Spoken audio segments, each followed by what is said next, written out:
ዘተርፈ እንደምንለው ሂደት እንዳልነው እኔና እናንተም በልቦናችን ውስጥ ያለው መሻት እንድንኖረው በልቦናችን ውስጥ ያለው መሻት እንድናገኘው እንድንደርስበት ገንዘብ አይደለም የሚያስፈልገን ዕውቀት አይደለም የሚያስፈልገን ስልጣን አይደለም የሚያስፈልገን ፓወር ኃይል አይደለም የሚያስፈልገን ይሄን ፕሮሰስ ማወቅ ነው ሂደቱን ማወቅ ነው የመጀመሪያው አንደኛ ዲዛይር እንለዋለን ወይም ደግሞ ጠንካራ ፍላጎት ስለምንወደው ስለምንፈልገው ነገር ወይም ደግሞ ልናሳካ ስለምንፈልገው ነገር ጠንካራ የሆነ የማያወላውል ፍላጎት ያስፈልገናል ማለት ነው ለመሆን የምንፈልገው ነገር ወይንም ደግሞ እንዲኖረን እንድናገኝ የምንፈልገው ነገር ጠንካራ ፍላጎት ለምሳሌ ብዙ ሰዎች ዛሬ ላይ የትራንስፖርቴሽን ወረፋ ይዛሉ ረጅም ወረፋ ይዛሉ አንዳንድ ሰው ወረፋው ልክ እንደ ለዘላለም የተሰጠው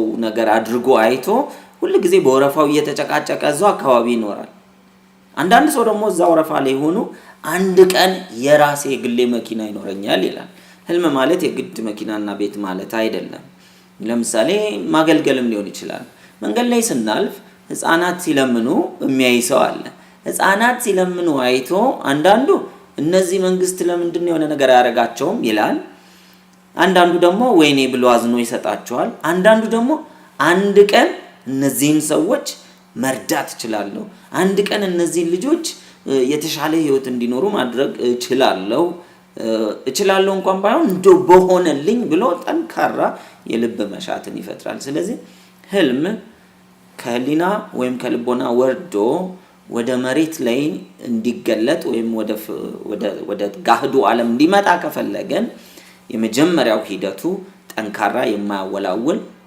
ፍላጎት ያስፈልገናል። በእርግጥ ፍላጎትን ለምሳሌ ስናስቀምጥ የመጀመሪያው ተቃውሞ ከራሳችን ህሊና ይገጥመናል። አትችልም፣ አይሆንም፣ አንተ እንደዚህ ያሳካ ሰው አታውቅም፣ ከዚህ በፊት የደረሰ ሰው የለም፣ ከዚህ በፊት የሰራ ሰው አታውቅም፣ ገንዘብ የለህም፣ እውቀት የለህም፣ ስልጣኑ የለህም ወዘተርፈ የሚል ነገር ሊመጣብን ይችላል በህሊናችን። ይሄ ሪጀክሽን እንለዋለን። ውስጣችን ሲቃወም መቃወሙን ከተቀበልን አለቀ፣ በዚያው ቀረን ማለት ነው። ውስጣችን ሲቃወም ግን አይ ይቻላል፣ ይሆናል እያልን አንድ ቀን ይሳካል እያልን ሐሳቡን፣ ፍላጎቱን፣ መሻቱን በማያወላውል መልኩ በጠንካራ ሁኔታ ከያዝነው የመጀመሪያው የህልም ሂደት ፕሮሰሱን ጀመርን ማለት ነው። ሌላው የቅርብ ሰዎች ናቸው። ለቅርብ ሰዎች ፍላጎታችሁን ስትናገሩ ለምሳሌ አስቡትና የታክሲ ወይም የባስ ወረፋ ይዘን ለሰዎች አንድ ቀን እኮ የራሴን መኪና እነዳለሁ ብትሉ አጠገባችሁ ያለው የራሳችሁ ሰው ነው የሚስቅባችሁ። አርፈ ተሰለፍ ወይንም ደግሞ ከየት አምጥተህ ነው፣ ምንም አይነት ልዩነት አታመጣም፣ ኧረ እባክህ። አንዳንድ ሰው እንደውም ጸበል ሁሉ ሊወስዳችሁ ይችላል፣ ወይም ደግሞ አበድክ እንዴ ያማሃል እንዴ ሁሉ ልትባሉ ትችላላችሁ። ስለዚህ የመጀመሪያው ጠንካራ ፍላጎትን ስትይዙ ከራሳችሁ የሐሳብ ተቃውሞ ተቃውሙት። ሁለተኛው ሰዎች አጠገባችሁ የምትወዷቸው ቤተሰብ፣ ዘመድ፣ ጓደኛ አይቻልም አይሆንም ሲሏችሁ ይቻላል፣ ይሆናል፣ እንዴት እንደሆነ እኔ ያላውቀውም እንጂ ሌላው ሰው ካሳካ እኔ ለምን አላሳካም? ከኔ በታች በድህነት ውስጥ ይኖር የነበረ ከኔ በላይ ካሳካ ሰርቶ እኔም እንደዚሁ ዛሬ ካለሁበት ሁኔታ ሰርቼ መለወጥ እችላለሁ። ግን ሰርቼ የሚለውን ብዙ ሰው ወጥቶ ስራ ይሰራል፣ የሚያበላ ስራ ይፈልጋል። የሚያበላ ስራ ሰው ራሱን ይበላዋል እንጂ ስኬታማ አይሆንም። ስለዚህ መለወጥ የምንፈልግ ከሆነ መጀመሪያ የሚያበላ ስራን መፈለግ ሳይሆን እኛ መፈለግ ያለብን ይሄንን ስቴፕ እነዚህን የህልም ደረጃዎች ተከትለን መሄድ ነው። በእያንዳንዱ ላይ አሳይመንት ስለሚሰጣችሁ ምን እንደምትሰሩ እንዴት እንደምትሰሩ የምናየው ይሆናል ማለት ነው። ሌላው ህልማችንን በየቀኑ መኮትኮት አለብን። ልክ አንድ አትክልት ተክሎ እንደሚኮተኩት ውሃ እንደሚያጠጣ እንደሚያርም እኛም ይሄንን የፍላጎትን ዘርተን ከዚያ በኋላ ምን ማድረግ አለብን? መኮትኮት አለብን፣ ማረም አለብን፣ ውሃ ማጠጣት አለብን፣ ማሳደግ አለብን ማለት ነው። ህልማችን እንዲያድግ ከፈለግን ጠንካራውን ፍላጎታችንን ይዘን እሱን ነው ፍላጎት እየደገፍን የምንሄደው ማለት ነው። በተለያዩ ሚዲያዎች ምን ደግፋለን? አንደኛው ፍላጎቶቻችንን ግድግዳ ላይ ጽፈን በየቀኑ ማየት ሊሆን ይችላል። ሁለተኛው የስልካችን ባክግራውንድ አድርገን ሁልጊዜ ይሄን እንፈልጋለሁ እያለን እዛ ውስጥ መቆየት፣ እዛ ስሜት ውስጥ እዛ ፍላጎት ውስጥ መቆየት ያ በቀጥታ ከሰብኮንሺየስ ማይንድ ጋር ሪሌት ስለሚያደርግ ወይም ደግሞ ወደ ድብቁ ህሊናችን ውስጥ እንዲሰርግ ፍላጎቱ ስለሚያደርግልን የመጀመሪያው የህልም ፕሮሰስ ይሄ ነው። ሁለተኛው የህልም ፕሮሰስ ደግሞ ማጥናት ነው። ስለ ህልሜ ማጥናት አለብኝ። ቅድም እንዳልኳችሁ መኪና መግዛት ሊሆን ይችላል። ቅድም እንዳልኳችሁ ጎዳና ላይ ያሉ ህፃናትን መርዳት ሊሆን ይችላል። የራስ ቤት መስራት ሊሆን ይችላል። ማስተርሴን መያዝ ሊሆን ይችላል። ፒኤችዲ መስራት ሊሆን ይችላል። በሁሉም የህይወት ክፍሎቻችን ትዳር ራሱ ገንብቶ በሰላም በፍቅር መኖር ሊሆን ይችላል። ስለዚህ ማጥናት አለብን። ብዙ ሰው በዘፈቀደ ነው ህይወቱን የሚኖረው። እንዴት ሰው ካዡዋሊ እየኖረ ምርጥ ውጤት ይጠብቃል? መጀመሪያ ስለ ህይወታችን ሲሪየስ መሆን አለብን። ልክ ትምህርት ቤት ለፈተና እንደምናጠነው አሁንም ለስኬት፣ ለምቾት፣ ለሰላም፣ ለፍቅር የተሻለ ህይወት ለመኖር ብሎ ሰው ማጥናት አለበት ማለት ነው። ስለዚህ ስናጠና መጽሐፍ ማንበብ ሊሆን ይችላል። ደስ እያለን ሰዎች እንዴት አሳኩ የሚለውን ደስ እያለን ከታች ተነስተው ያደጉ ሰዎችን የነሱን ባዮግራፊ እያነበብን እነሱ ምን አይነት አስተሳሰብ ኖሯቸው ነው የተለወጡት፣ ምን አይነት መርህ ተከትለው ነው። ስኬት የመርህ ጉዳይ ነው እንጂ የእድል ጉዳይ አይደለም። አንፎርቹኔትሊ ብዙ ሰዎች ምን ብለው ያስባሉ?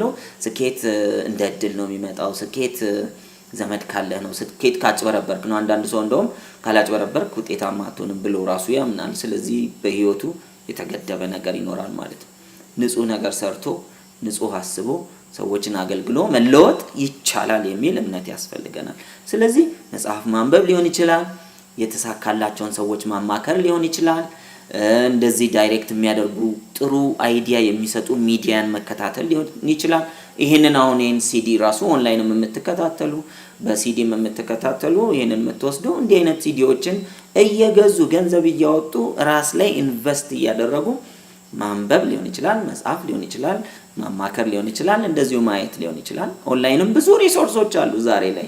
ብዙ ሰው ለጥፋት ይጠቀምበታል እንጂ ኦንላይን ላይ ገብተን ጥያቄዎቻችን ራሱ ታይፕ ብናደርግ how to be successful ብንል በጣም ብዙ አይነት መርሆች፣ ፕሪንሲፕሎች እና ህጎችን የሚያስተምሩ ሲዲዎችን፣ ቪዲዮዎችን፣ እንደዚሁ ማኑዋሎችን፣ ኖቶችን፣ መጽሐፎችን ማግኘት ይቻላል ማለት ነው።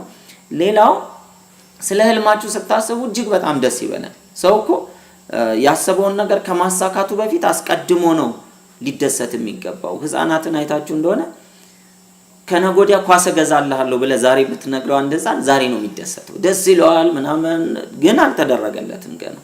የሰው ልጅ እንደ ህፃን ካልሆነ ስኬታማ አይሆንም። ይሄ ስፒሪቹዋልም ይነገረናል፣ በሳይንቲፊካሊም እንደዚሁ የስኬት መጽሐፎች ይናገራሉ። እንደ ህፃን ማለት ነው ማለት ነው ነገ ልትሆን ያልከውን ነገ ልትደርስበት ያልከውን ነገር ዛሬ እንደሆነ እንደደረስክበት አድርገህ ተደሰት ነው። ምስጋና እኮ ማለት ይሄ ነው። በህሊና የተሰጠኝን ነገር መቀበል ማለት ይሄ ነው። ስለዚህ ይሄንን ካደረገን እያጠናን ነው ማለት ነው። ስለዚህ እያጠናን ስንሄድ ህልማችን ከፍላጎት ወደኛ በስሜት እየቀረበ ይመጣል። ሶስተኛ ደግሞ እድሎች በሚመጡ ጊዜ መቀበል። ብዙ ሰው አንደኛውና ሁለተኛውን ያደርግና ፍላጎቱ ላይ ያተኩራል። ስለ ፍላጎቱ ያጠናል፣ ያነባል፣ ይዘጋጅና ከዛ ፍርሃት ይይዘዋል። እድሎች ይመጡለታል። እንዲህ አይነት የቢዝነስ ኦፖርቹኒቲ እንስራ ሲባል መረጃ ያገኛል።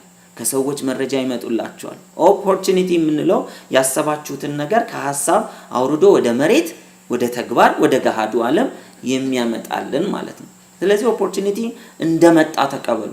ቆይ ልዘጋጅ፣ ቆይ ጊዜ የለኝም፣ ቆይ ገንዘብ የለኝም፣ ቆይ ፈራሁ፣ ቆይ ተጠራጠርኩ እያለን የሚጠራጠር የሚፈራ የለኝም የሚል ሰው አይሳካለትም። ሰው ባለው ነው የሚጀምረው። ግልጽ ነው። መጀመሪያ ጊዜ ይኖረናል፣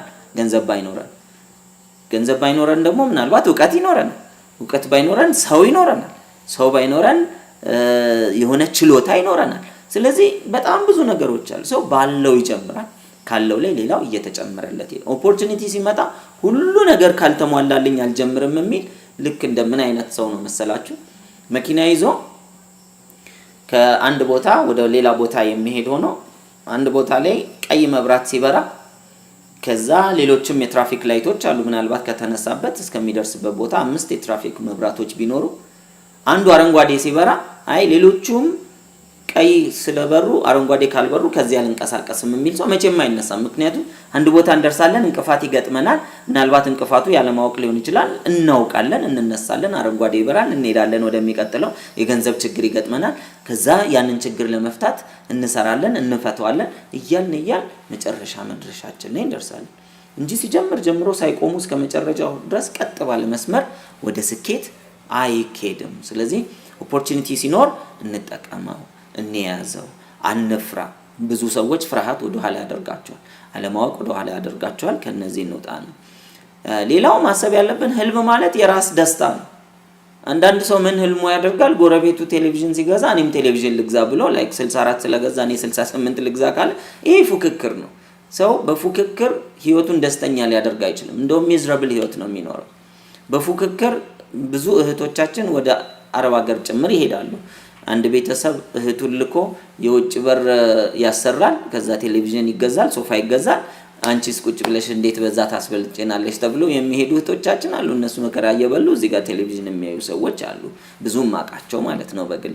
እንዲህ አይደለም መኖር ያለብን። ሲጀመር ከዚህ በፊት የወሰዳችሁት የህይወት ዓላማ ወይንም ደግሞ ራዕይ ወይም ቪዥን የሚለውን ስልጠና ወስዳችሁታል። በዛ መሰረት ዓላማችሁን ካወቃችሁ በኋላ በዓላማችሁ ላይ የምትኖሩባቸው ምቾቶች ናቸው ህልም ማለት። ስለዚህ ለነዛ ምቾቶች ፕሮሰሱን እያየን ነው። መጀመሪያ ፍላጎት፣ ጠንካራ ፍላጎት ብለናል። ሁለተኛውን አይተናል።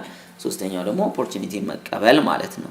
ስለዚህ የሚቀጥለው ኦፖርቹኒቲ ልብ አድርጉ። አንድ ኦፖርቹኒቲ መልካም አጋጣሚ ካለፈን በኋላ የሚቀጥለው ከ10 ዓመት በኋላ ሊሆን ይችላል የሚመጣው።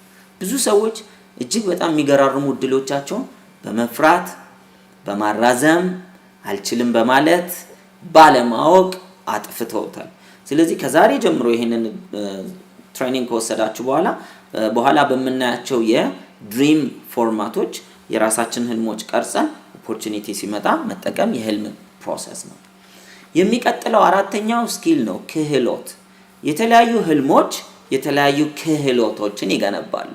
እኔ ያለኝ በአለም ላይ ምናልባት በሙዚቃ ኢንዱስትሪው የዓለምን ህዝብ ማዝናናት ነው ብሎ የሚያስብ ሰው ካለ የሙዚቃ ክህሎት ያስፈልገዋል። መዝፈን ባይሆን ምናልባት የሙዚቃ መሳሪያዎችን መጫወት፣ እንደሱ መጫወት ባይሆን ምናልባት ስቱዲዮ ኖሮት የሆነ ነገር አሬንጅመንት ኦርጋናይዝ ማድረግ የሚሰራበት ወዘተርፈ።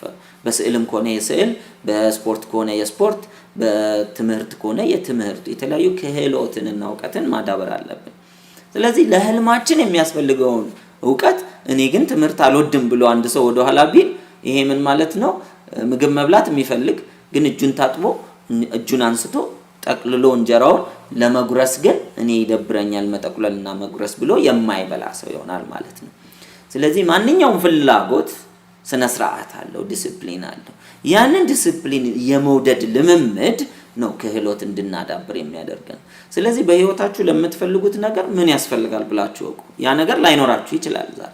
እንዲኖራችሁ ግን ወደ ስነ ስርዓት ወደ ዲሲፕሊኑ መግባት አለብን ማለት ነው። ፕሮሰሱን እንውደደው። ክህሎትን ለማዳበር የሚያስፈልገውን ሂደት እንውደደው፣ አንጥላው። መማር አልወድም ወይንም ደግሞ ጠዋት መነሳት አልወድም፣ አንዳንድ ሰው እንደዛ ሊል ይችላል። እኔ አትሌት መሆን የምፈልግ ከሆነ አስቡትና የኢትዮጵያን አትሌቶች እንደምናውቀው ለሊት ተነስተው ነው የሚሮጡት። የጠዋት እንቅልፍ ግን በጣም ወዳለሁ እያሉ አትሌት አይኮንም ማለት ነው። ስለዚህ እንቅልፌን ከመውደድ ወጣና ህልሜን በይበልጥ ወዳለሁ። ለህልሜ የሚከፈለውን ዋጋ ከፍላለሁ። እንቅልፍ ነው ከፍላለሁ። ጓደኛ ነው። አንዳንድ ጊዜ ከጓደኞቻችን ጋር መለያየት ሁሉ ሊያስፈልገን ይችላል ህልሞቻችን ለማሳካት። አንዳንድ ጊዜ ከቤተሰብ ሁሉ መራቅ ሊኖርብን ይችላል። አንዳንድ ጊዜ ከእረፍት ሰዓታችን መቀነስ፣ አንዳንድ ጊዜ ከምንወደው ብዙ ሰዎች እግር ኳስ ይወዳሉ። እግር ኳሱ እያዩ ኳስ ተጫዋች የሚኮን አይመስለኝም። ሆነስትሊ ስፒኪንግ ኳስ ተጫዋቾች ይጫወታሉ እንጂ አያዩም። ስለዚህ የኔና እናንተ ህልም ታዲያ ማን ያየው ነው? እኔና እናንተ ካላየ ነው ማን መጥቶ ያያልናል? ስለዚህ ከዛሬ ጀምሮ እንወስን። ክህሎት ለህልሜ የሚያስፈልገውን ሁሉ ላዳብር ዝግጁ ነኝ እንበል ነው። ይሄ ስነ ስርዓት ይባላል። ስነ ስርዓት የሌለው ህልም አይገነባም። ለዚህ ነው ወደ ስኬት መሄድ ከባድ የሚሆነው። ብዙዎች ለስኬቱ ለከፍታው ለህልማቸው የሚያስፈልገውን ስነ ስርዓት ሊገነቡ ፈቃደኛ አይሆኑም ማለት ነው። ስለዚህ ማቋረጥ ምናምን በመሃል ሊያሰኘን ይችላል። ለሊት እየተነሱ መስራት ከሆነ፣ ቁጭ ብሎ ረጅም ሰዓት ማንበብ ከሆነ፣ በይበልጥ ስፖርት የሚያስፈልገው ከሆነ በዛ በመታዳብሩት ልምድ ላይ ደጋግሞ የሚሰራ ተደጋጋሚ ነገር ሲኖር አቋርጥ ተው ሊላችሁ ይችላል። ሊሰለቻችሁ ይችላል። በመሐከል አያዋጣም የሚል ስሜት ሊመጣ ይችላል። እንደዚህ አይነት ስሜት ሲመጣ ጸንተን ማሳለፍ አለብን። አይ ግድ የለም ብለን እንዴት እንጽና? ለመጽናት ህልሙን ማየት ነው። እውነት ያንን ህልም ፈልገዋለሁ? የምትፈልጉትን እውነት እነዛ ጎዳና ተዳዳሪዎችን ልረዳቸው ፈልጋለሁ? እውነት የራሴን መኪና ገዝቼ ከታክሲ ወረፋ መውጣት ፈልጋለሁ? እውነት የራሴን ቤት ሰርቼ ከአከራይና ተከራይ ጭቅጭቅ መውጣት ፈልጋለሁ? የራሴን በምፈልገው ሰዓት እየገባው እየወጣው እንድኖር የምፈልገውን ያክል እንግዳ እየጋበዝኩ እንድኖር እፈልጋለሁ? ልክ እንደዛ ስትሉ ወዲያው ውስጣችሁ ይነቃቃል፣ ይነሳሳል። ከዛ ተነስተን ለማቋረጥ የመጣውን ስሜት አሸንፈን እናልፋለን ማለት ነው።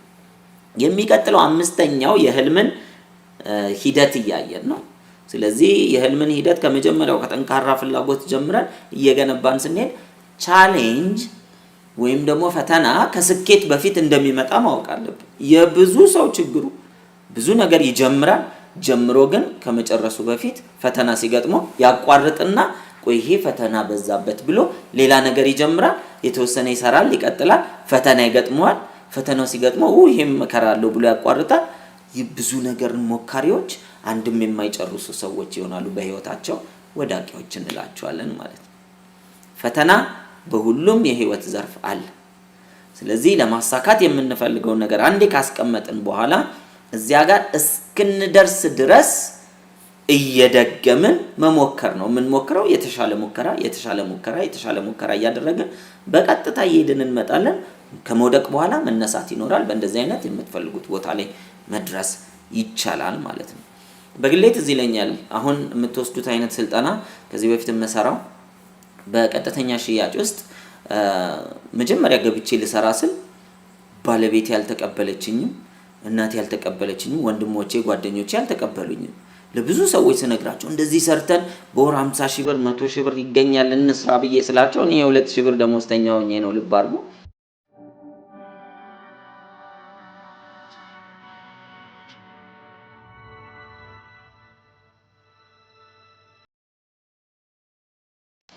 ስለዚህ ያለምኩት ምንድነው? ገንዘብ አግኝቶ የተሻለ ህይወት መኖር፣ ቤት፣ መኪና፣ ጥሩ ትዳር መስርቶ መኖር።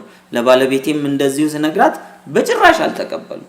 ከዛ ምንድን ነበር ማድረግ የነበረብኝ? እንዲህ አይነት ስልጠናዎችን ስለተገነዘብኩ ወስጄ ስለነበረ እንደዚህ አይነት ስልጠና እነሱን አልሰማም ብዬ አቁሜ ፍላጎቴ ላይ ማታ ማታ እያነበብኩ እንዴት ነው ማሳካው እያልኩ ስልጠናዎችን እየወሰድኩኝ ኦንላይን ቼክ ማድረግ ያለብኝን እያደረኩ መጽሐፎችን እየገዛው እያነበብኩ መስራት ጀመርኩ። የሚገርማችሁ 3 ወር በኋላ ነው ባለቤቴ ሁኔታዎችን ስታይ እሷ ተቀበለችኝ። ተቀብላኝ እየሰራች እንግዲህ ያኔ የ800 ብር ደሞዝተኛ ነበረች። ዛሬ 120,000 ብር 150,000 ብር በወር ማግኘት ትቻለች። ግን ሲጀምር እሷን ብሰማ ኖሮ አቆም ነበር ማለት ነው። እንደዚሁ እናቴም መጀመሪያ አልተቀበለችኝ። ለ6 ዓመት ስራውን እየሰራው ውጤት ሳመጣ በጣም ከድህነት ቤተሰብ ውስጥ ስለሆነ የወጣሁት አልተቀበሉም ነበር። ከዛ ውጤታማ ሲሆን የግል መኪና የራስ ቤት ሲኖረን እናቴ ከጡረታ ስትወጣ አስተማሪ ነበረች። ከዛ ተቀብላ መስራት ጀመረች እሷም ማለት ነው።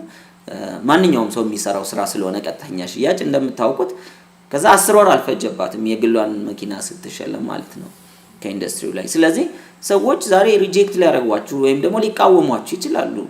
ሲቃወሟችሁ ከተቀበላችሁ የነሱን ህልም ተቀበላችሁ ማለት ነው። ህልም ያለው ሰው ግን ተቃውሞን አያይም። የሚያየው ከተቃውሞ ጀርባ ያለውን ስኬቱ ነው። ስለዚህ የህልም ሂደት አምስተኛው ምን ያሳያል? ከማሳካት በፊት መውደቅ አለ። መውደቅ ሲባል ፕራክቲካሊ ገንዘብ ማነስ ሊሆን ይችላል። የሆነ ሱቅ ከፍታችሁ እየሰራችሁ ከተወሰነ ጊዜ በኋላ ለቤት ኪራይ የምትከፍሉት ነገር ታጣላችሁ። ስታጡ በቃ መከፍለው አጣሁ ብሎ ሰው ያቆማል። እኔና እናንተ ያቆምነውን ነገር ስንቶች ጀምረው ቀጥለው ሰርተው ስኬታማ የሆኑ አሉ ከታች ተነስተው። ስለዚህ በቀጣይነት ጥግ ድረስ እንስራ። ፈተና ቢመጣም አታቋርጡት፣ ቀጥሉት። በእንደዚህ አይነት ነው የህልም ሂደት ረጅም ጉዞ ልንሄድ የምንችለው። 6ኛው ስቴፕ ደግሞ ምንድነው? ስኬት አለ መጨረሻ ላይ። ዝም ብሎ መልፋት አይደለም። ሰው ይሸለማል በህልሙ። በዚያ ውስጥ ምቾት አለው። ያሰበውን ምቾት ያገኛል፣ ያሰበውን ፍላጎት ያሟላል፣ የነበረውን ችግር ይፈታል ወዘተርፈ። ስለዚህ ማሳካት እጅግ በጣም የሚያስደስት ለራስም ኮንፊደንስን የሚገነባ አንድ ነገር አልማችሁ ካሳካችሁ በኋላ ሌላውንም በዛው መርህ ነው የምትከተሉት። በመንፈሳዊ ህይወት ማሳካት የምንፈልገው ነገር ይኖራል፣ በማህበራዊ ህይወት ይኖራል፣ እንደዚሁ በገንዘብ ይኖራል፣ በቤተሰብ ይኖራል። 7ቱ የህይወት ክፍሎችን አንድ በአንድ እናያቸዋለን። ይህን ስልጠና ስትጨርሱ ቀርጻችሁ ነው የምትይዙት። በግሌ 2000 ዓመተ ምህረት ላይ ነው እንደዚህ ስልጠናዎችን ወስጄ ቀርጬ ያያዝኩት። አሁን አብዛኞቹ ህልሞቼ ያኔ የጻፍኳቸው ተሳክተው አሁን ሳያቸው የታሪኬ እንጂ የሚመስሉት የድሮ ፍላጎቶቼ አይመስሉም። ስለዚህ ብዙ ሰዎች በእንደዚህ አይነት እየሰሩ ስለሚያሳኩ እናንተም ማሳካት ትችላላችሁ። ለስኬት በመጨረሻ ይመጣል። አለማሳካት የሚባል ነገር የለም። እንደዚህ አርጉና አይውልኝ ዛሬ ያላችሁት ከቤት ውጪ ቢሆንና ወደ ቤት መንገድ ብትጀምሩ መንገድ ቢዘጋም ዝናብ ቢኖርም መንገድ ላይ ችግር ቢኖርም መሄድ እስከቀጠላችሁ ድረስ መንገድ አሳብራችሁም ቢሆን ቀይራችሁም ቢሆን እስከሄዳችሁ ድረስ ትደርሳላችሁ። አለመድረስ የሚባል ነገር የለም። ስለዚህ መድረስ ያስደስታል። ህልሞቻችን ጋር መድረስ ይመቻል። ህልሞቻችን ጋር መድረስ እጅግ በጣም ደስ ይላል። ህልሞቻችን ጋር መድረስ ለብዙዎች ኢንስፓይሬሽን እንድትሆኑ ያደርጋል። ስለዚህ እስክንደርስ ድረስ ነው እንጂ ህመሙ ከደረስን በኋላ ግን ምቾት ነው ያለው። ብዙ ሰው ግን እየሄደ ነው እንዲመቸው የሚፈልገው። እየሄደማ እንዲመቸው የሚፈልግ ያቆማል፣ ያቋርጣል። ምክንያቱም ከመቀጠል ማቋረጥ ነው የሚመቸው። በእንደዚህ አይነት ስኬት ላይ ሁላችንም መድረስ እንችላለን ማለት ነው። አሁን የህልም ጥቅም ምንድነው የሚለውን እኔ አንድ ሰው የሚፈልገውን ነገር ሲያልም ያ ነገር ምንድነው ያለው ጥቅም? የመጀመሪያው ህልም ሞቲቬሽን ይሰጣል፣ መነቃቃት ይሰጣል። ጧት እንድንነሳ ያደርገናል። ቢያመን እንድንበረታ ያደርገናል። ሰዎች የተለያየ አትችልም፣ አይሆንም፣ አትረባም ቢሉን አይዞ ትችላለህ ይለናል። መነሳሳት ይሰጠናል።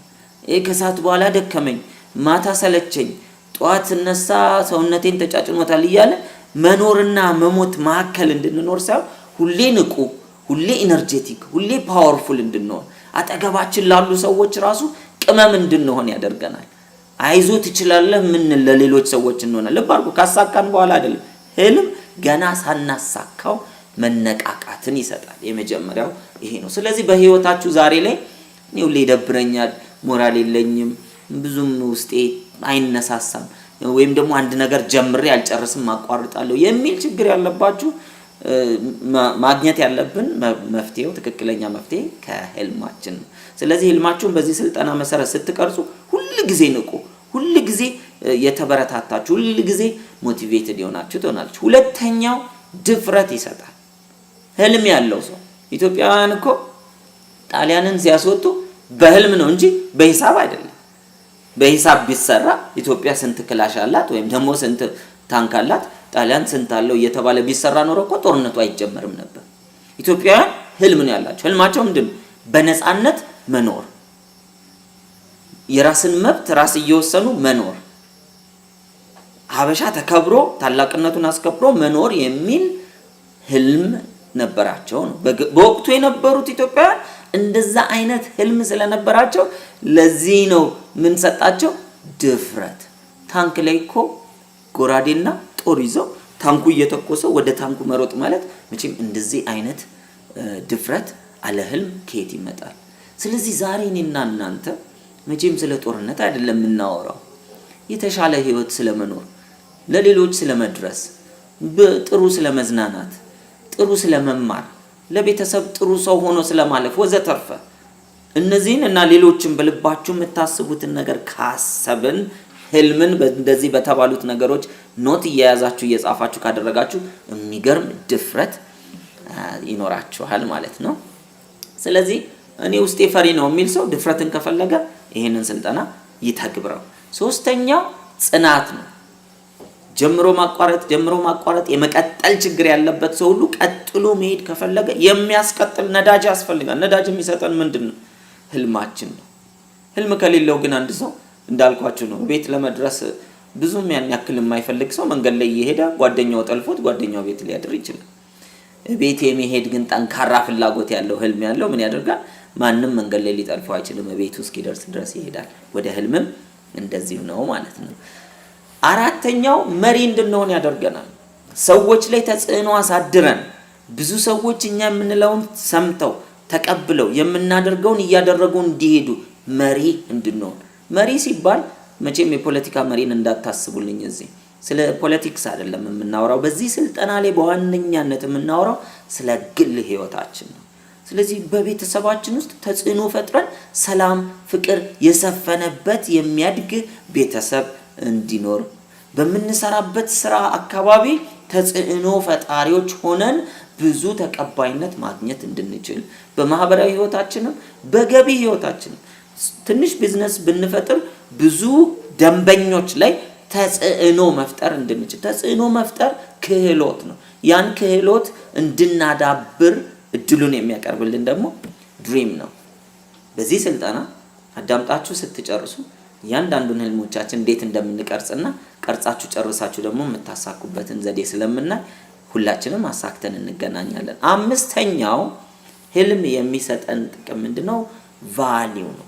ለዋጋ እንድንኖር፣ ሰዎችን እንድናከብር፣ ሰዎችን እኩል እንድናይ፣ ራሳችንን እንድንወድ፣ ራስ ወዳድ መሆን ሳይሆን ራሳችንን እንድንወድ፣ ለቤተሰብ ኃላፊነት የምንሸከም ሰዎች እንድንሆን፣ እችላለሁ ማለት እንድንችል፣ ለገንዘብ ብለን ሰውን ማጥፋት ውስጥ እንዳንገባ፣ ለገንዘብ ብለን ህግን የፈጣሪንም የሰውን ህግ መሻር ውስጥ እንዳንገባ ለቫልዩ እንድንቆም። ይሄ እኮ ኢትዮጵያዊነት ነው። ኢትዮጵያውያን በ77 ድርቅ ጊዜም ከዛ በፊትም በነበረው ድርቅ ላይ ገበሬዎች የሞቱት ከበሬዎቻቸው በፊት ነው። ለምን? ቫልዩ አላቸው። በሬዎቻቸውን የሚያዩት ቤተሰቤን የሚመግብ እንስሳ ነው ብለው አክብረው አርዶ ቢበሉት ምናልባት በህይወት ይኖሩ የነበሩት ይሄንንማ አላርድም ብሎ እኮ ሞተዋል፣ አልፈዋል። ሜቢ የዘንድሮ ሰው ሞኝነት ሊል ይችላል። በህይወት እየቆዩ ዋጋ ያለው ነገር ካለ መስራት እኮ በክብር መሞት ይሻላል። ስለ መሞት አይደለም እዚህ በርግጥ እያወራን ያለ ነው። ቫልዩ መልካም እሴትን ይዞ ለዛ ዋጋ እየከፈሉ ሰው ለቃሉ ይኖራል። ኢትዮጵያውያን እኮ በቃል ምናልባት ቁራኛ የሚለውን ፊልም ካያችሁት እዛ ላይ በደንብ አድርጎ ይገልጸዋል። ከሳሽና ተከሳሽ በነጠላቸው ተሳስረው ፍርድ እስኪያገኙ ድረስ አይነካኩም። ምን አይነት ቫልዩ እንደሆነ አስቡት። ይሄ ሞኝነት አይደለም፣ ሀብት ነው። ሰው ከሰው ጋር ሊኖር የሚችለው እንዲህ አይነት መከባበር፣ ህግን ማክበር፣ ፈጣሪን መፍራት ሲኖር ነው። እንዲህ አይነት ነገር የሚሰጠን ህልም ነው። ህልም የሌለው ትውልድ ግን ይጠፋል። ራእይ የሌለው ትውልድ ይጠፋል። ስለዚህ ራእይ ትውልድ ሲባል ሌላውን ተውትና ከትውልዱ መካከል አንዱ እኔ ነኝ ብለን ራሳችን ላይ ይህንን እንገንባ። ሌላው ለምንድን ነው ታዲያ ማናልም? በዋነኛነት አስተሳሰብ ነው፣ ሐሳባችን ነው እንዳናልም የሚያደርገን። አንደኛው ሐሳብ ስለ ራሳችን ያለን አሉታዊ አስተሳሰብ። እኔ አመድ አፋሽ ነኝ የሚል ሰው አለ። እኔ ሰው አይወጣልኝም፣ እኔ እንጀራ አይወጣልኝም የሚል ሰው አለ። እኔ አልረባም የሚል ሰው አለ። እኔ ወዳቂ ነኝ ብሎ የሚያስ እኔ ደሃ ነኝ የሚል ሰው አለ።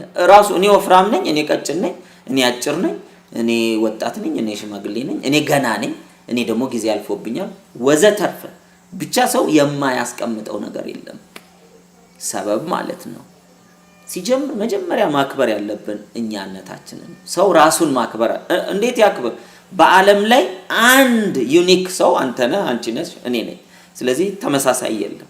ዛሬ እኮ ዋሊያ 500 ብቻ ቀሩ 200 ብቻ ቀሩ ተብሎ እንክብካቤ ይደረግላቸው። እኔና እናንተ እኮ ዩኒክ ነን። ከኛ በፊትም ከኛ በኋላም ድጋሚ የለም። አንድ ልዩ ሰው ነን። ስለዚህ መጀመሪያው ስለ ራሳችን ያለን እይታ በጎ ይሁን። እንዴት በጎ ይሁን ትለኛለህ? ስንት ስህተት ሰርቼ? እንግዲያው ስህተት ያልሰራ ማን አለ እስቲ ጥሩልኝ። እንደውም በዓለማችን ላይ ስኬታማ የተባሉ ሰዎች ብዙ ስህተት የሰሩ ናቸው። በጣም ቀላል ጥያቄ ልጠይቃችሁ። ከኔና ከናንተና ከሜሲ ብዙ ጎል የሳተ ማን ነው? ይሄን ለራሳችሁ መልሱልኝ። ግልጽ ነው አይደለ? ብዙ የሳተው ሜሲ ነው። ታዲያ እኔና እናንተ ባሎን ዶር ሽልማት እንሸለም ብለን እንሄዳለን እንዴ? ለምን? ኳስ መተንም አናውቅማ። ኳስ መጥቼ ካላወቁ ጎል አልስትም። ስለዚህ በመከራችሁት ነገር ላይ ወድቃችኋል። መውደቅ እኮ ማለት እንዴት እንደሚወደቅ ተምራችኋል ነው እንጂ ተነስታችሁ ከመከራችሁ ድጋሚ ያንን ስህተት አትሰሩትም። ስለዚህ አናቋርጥ፣ እንቀጥል። ስለ ራሳችን ከዚህ በፊት ስለወደቀን ስህተት ስለሰራን እኔ በጎ ሰው አይደለሁም አትበሉ። ስህተት የማይሰራ ሰው ሲጀምር መልአክ ነው። ስለዚህ ሰዎች ስለሆነን ስህተት እንሰራለን። ስህተታችን ማየት እናቁምና በጎ ነገራችንን ስለ ራስ ያለን አስተሳሰብ ካልተቀየረ አንድ የማናልምበት ምክንያት ይህ ነው። ስለ ራሳችን በጎ እናስብ። ሁለተኛው ስለ ሰዎች። እኔ ከሰው ጋር መስራት አልወድም፣ ሰው ማመን ቀብሮ ነው፣ ሰው ለሰው መድኃኒቱ ነው የሚለውን ትቶ ምን ባክ ሰው አስቸጋሪ ነው፣ ከሰው ጋር መኖር ከባድ ነው እያለ ስለ ሰዎች መጥፎ ነገር በብዛት አዘውትሮ የሚያስብና የሚናገር እንዴት ከሰው ጋር የትኛውን ንግድ ነግዶ ለየትኛው ታዲያ እንስሳ ሸጦ ሊኖር ነው? ይልጽን ሰውን ያላከበረ ያልወደደ ሰዎች መልካም ሰው ለሰው መድኃኒቱ ነው ያላለ ሰው እኮ በጎ ነው፣ ሰው መልካም ነው፣ ሰው አስፈላጊ ነው። እውነት ነው፣ ሰው መልካም ነው። ማንም ሰው ብቻውን ይሆን ዘንድ መልካም አይደለም። እነዚህ በጎዎቹን አባባሎች ደጋግመን እናስብ፣ ደጋግመን ባንደበታችን እናውጣ። ይሄን ካደረገን ማናልምበት ምክንያት ይፈታል ማለት ነው። ሌላው ስለ ወደፊት ያለን እይታ። ብዙ ሰዎች ኑሮ ድሮ ቀረ ይላሉ። እንዴ ድሮ እኮ አይኖርም። ሰው ትላንትናን አይኖርም፣ አልፏል። ነገን አይኖርም፣ ገና እዚህ አልመጣም። እንኖር አናውቅም። ሰው የሚኖረው ዛሬ ነው። ስለዚህ ስለ ነገ ያለው እይታ ጨለማ የሆነ ኑሮ ውድነት ከፋ፣ ዘንድሮ ሰላም ጠፋ፣ እንዴት ልንሆን ነው? ነዳጅ ተወደደ፣ እንዴት ልንሆን ነው? ሽንኩርት ተወደደ ወዘተርፈ እያሉ ሰዎች ስለ ውድነት እያወሩ ስለ ወደፊት 8ኛው ሺህ መጣ ስለዚህ አንኖርም አይነት ነገር ይኖራሉ። በዚህ ምክንያት ሰዎች አያልሙ። ሲጀምር ሰው እኮ መልካም ነገር ስለ ነገ ካላሰበ እንዴት በጎ ነገርን በህሊናው ሊያልም ይችላል? ይሳካልኛል እንዴት ይላል? ስለዚህ በጎ ነገር መጀመሪያ በልቦናችን፣ በሐሳባችን፣ በአንደበታችን እናመላል። ስለ ነገ ቀላል ይሆናል የሚል አንድ ዘፈነ ቀላል ይሆናል፣ በጎ ይሆናል፣ ችግሮች ይፈታሉ፣ ነገሮች ይሻሻላሉ፣ ጥሩ ነገር ይመጣል፣ ቀን ይመጣል፣ ብርሃን ይመጣል ብለን እናስብ ነው። ሌላው ስለ አካባቢው መጥፎ የሚያስብ ሰው ብዙ ሰው ያማርራል። አካባቢ ማለት ቤተሰቦቻችን፣ ጎረቤቶቻችን፣ ሀገራችን፣ ሰፈራችን፣ ትምህርት ቤታችን፣ ጓደኞቻችን ወዘተርፈን ብዙ ሰው እነዚህን ሁሉ ያማርራል። ጓደኞቹን የሚያማርር አለ፣ ቤተሰቡን የሚያማርር አለ፣ ጎረቤቱን የሚያማርር አለ ወዘተርፈ ቅድም የጠቀስኩትን ሀገሩንም ያማርራል። ሰው እንዴት ነው የተሰጠውን ሁሉ ካማረረ ስኬታማ እንዴት ሊሆን ይችላል? ሲጀምር መምረጥ ያለብን በጎ ነገርን እየመረጥን ማመስገን አለብን። ከምሬት መውጣት አለብን። አለበለዚያ በእንደዚህ አይነት አሉታዊ አስተሳሰብ ተከበን ህልምን አልመን ማሳካት አይቻልም። እንቅፋት ነው። ስለዚህ ይሄንን እንቅፋት ማንሳት ያለብን በጎ በማሰብ እንዴት ላስብ መጥፎ ሰዎች እየሰሩ ስንል ከመጥፎ ነገር ውስጥ በጎን ማውጣት እንችላለን። እንለማመድ፣ ጥቅሙ ለራስ ስለሆነ። አለበለዚያ ህልምን ማሳካት አይቻልም። ሌላው ስለ ህይወት ነው። ብዙ ሰዎች ስለ ህይወት ብዙ መጥፎ ነገር ይናገራሉ። እስቲ መጥፎውን እንተውና ህይወት ስጦታ ናት የሚለውን እናስተውስ። ሁላችንም በችሎታችን አልተወለድንም ማለት ተሰጥቶን ነው። እያንዳንዷ ቀን ጭማሪ ተሰጣ ነው። ስለዚህ ህይወት ስጦታ ናት። ህይወት እኮ አልጋ ባልጋ ናት ላለ ሰው ምቾቱ እየጨመረ ሲመጣ፣ መከራ ናት ላለ ሰው ደግሞ ሁሌ እንደ ቃሉ ይሆናል። ቃል ኃይል አለው። ስለዚህ ቃሎቻችንን እንጠንቀቅ፣ ነገን እየዘራንበት ስለሆነ። ስለዚህ ስለ ህይወትም በጎ ነገር እናውራ ነው። ይሄን ካደረግን ማለም እንችላለን። ለድሪም ወይንም ደግሞ ለህልም የተገታንባቸው ምክንያቶች አይተናል። አሁን ደግሞ ሰባቱን የህይወት ክፍሎቻችንን አንድ በአንድ እናያለን። በ2000 ዓመተ ምህረት አካባቢ እንደዚህ አይነት ስልጠና ሳስወስድ በሰባቱም የህይወት ክፍሎች ላይ የምፈልጋቸውን ድሪሞች ዲዛይን አደረኩኝ። በዛ መሰረት ዛሬ ሳያቸው ዋው ይሄም ተሳክቷል፣ ይሄም ተሳክቷል፣ ይሄን ተሳክቷል የምለው 10 ዓመት ብቻ በህይወቴ ላይ ትልቅ ትራንስፎርሜሽን፣ ትልቅ ለውጥ አምጥቶልኛል። ስለዚህ ይሄን ስልጠና ወስዳችሁ ተግብሩ የሚባለውን እስከ ተገበራችሁ ድረስ ለውጡ ይመጣል። አንዳንድ ሰው እንዴት የሚል ነገር ይይዛል። ይሄን ሰርቼ ጽፌ እንዴት ለውጥ ይመጣል? ልብ አድርጉ። ገበሬ ዘርን አንስቶ አፈር ውስጥ ሲከት እንዴት እንደሚያድግ አያውቅም። ግን ይሄን በማድረግ እንደሚያድግ ግን ያውቃል። እንዴት እንደሆነ ያውቃል። እናንተም አሁን ይሄ ስልጠና ሲሰጥ ከኔ ሳብራራላችሁ እንዴት የሚለውን ባትገነዘቡ ምን ይሰራ የሚባለውን እስካወቃችሁ ድረስ ገበሬ ምን እንደሚዘራ ያውቃል። እንዴት እንደሚያድግ ግን አያውቅም። እናንተም መዝራት ያለባችሁን ህልም ምን እንደሆነ ብቻ አውቃችሁ ከዛ በኋላ ፎርማቱ ላይ እስከጻፋችሁና አርጉ የሚባለውን እስካደረጋችሁ ድረስ አለመሳካት አይችልም፣ አለማብቀል አይችልም ማለት ነው። ህይወት በህግ ነው የምትመራው ምድራችን። ግልጽ ነው። ይሄ ህግ ምን ይባላል? የመዝራትና የማጨድ ህግ ነው። ስለዚህ የሰው ልጅ ህይወት እኔና እናንተ ህይወት የምንዘራው በሐሳባችን ውስጥ ሲሆን የምናጭደው ደግሞ በተግባር በገሃድ አይናችን ገልጠን እያየን ነው። ዘር የሰው ልጅ ሊያሳካ የሚፈልገው ነገር ዘሩ መጀመሪያ በሐሳብ ውስጥ ነው ያለው እንጂ በተግባር አይታይም። አንዳንድ ጊዜ ከተማ ውስጥ ስትሄዱ ካያችሁ ትልልቅ ቦታ ላይ አጥር በሰማያዊ በቆርቆሮች ታጥሮታ ያላችሁ ከዛ ቢልቦርድ ነገር አድርገው የሆነ ፎቅ ተሰርቶ ዲዛይኑ ይሄ እዚህ ጋር ሊገነባ ነው ይላሉ። መጀመሪያ ስታዩት የለም። ግልጽ ነው። ስለዚህ አስቀድሞ ማየት ዘሩ ያ ነው። በኋላ እውነትም ፎቁ ተሰርቶ ሲያልቅ ስታዩ ከፒክቸሩ ጋር የተመሳሰለ ይሆናል ማለት ነው። የሰው ልጅ በሐሳቡ ውስጥ ያልዘራው ዘር በጭራሽ በተግባር ሊያገኘው አይችልም። ዛሬ ላይ ብዙ ሰዎች ኔጌቲቭን በህሊናቸው ያስባሉ። አይቻልም፣ አይሆንም፣ አይሳካም፣ ወይኔ ጉዴ ፈላ፣ ወይኔ ገንዘብ አጠረኝ፣ ወይንም ደግሞ ትራንስፖርት ችግር ነው፣ ከተማ ውስጥ ችግር ነው እያለ ችግርን የሚያወራ ሰው ችግርን እየዘራ ነው። እንክርዳድ የሚዘራ ሰው እንክርዳድ ያጭዳል። በቃ ግዴታ ነው። እኔና እናንተም በቸልተኝነትም ባለማወቅም እንክርዳድ ከዘራን በህይወታችን ሐሳባችን ላይ ችላ ካልን ዘሩን ችላ ካልን የሚታጨደውን ነገር የግድ በኋላ ፌስ እናደርገዋለን። መጥፎ ከሆነ መጥፎ፣ ጥሩ ከሆነ ጥሩ። ጥሩን ለመዝራት ስነ ስርዓት ይጠይቃል። ሆን ብለን አስበን አስተውለን በጎን ነገር ካልዘራን መጥፎ ነገር በሚዲያም በሰውም በአካባቢም በራስ ልምድም በሶሻል ሚዲያ መጥፎ ነገር እንሞላለን። ተሞልተንም በውጤት በኋላ ደግሞ እኛ ስናደርገው እናያለን። ዛሬ እኮ ሰዎች በሶሻል ሚዲያ ድሮ ተናግረው የማያውቁትን ቃል መናገር ጀምረዋል። ድሮ አርገውት የማያውቁትን ተግባር ያደርጋሉ። ለምን? የተዘራ ይታጨዳል። ጭንቅላታችንን እንከላከል ከመጥፎ ነገር። ስለዚህ ሰባቱ የህልም አይነቶች ምንድናቸው የሚለው እናያለን።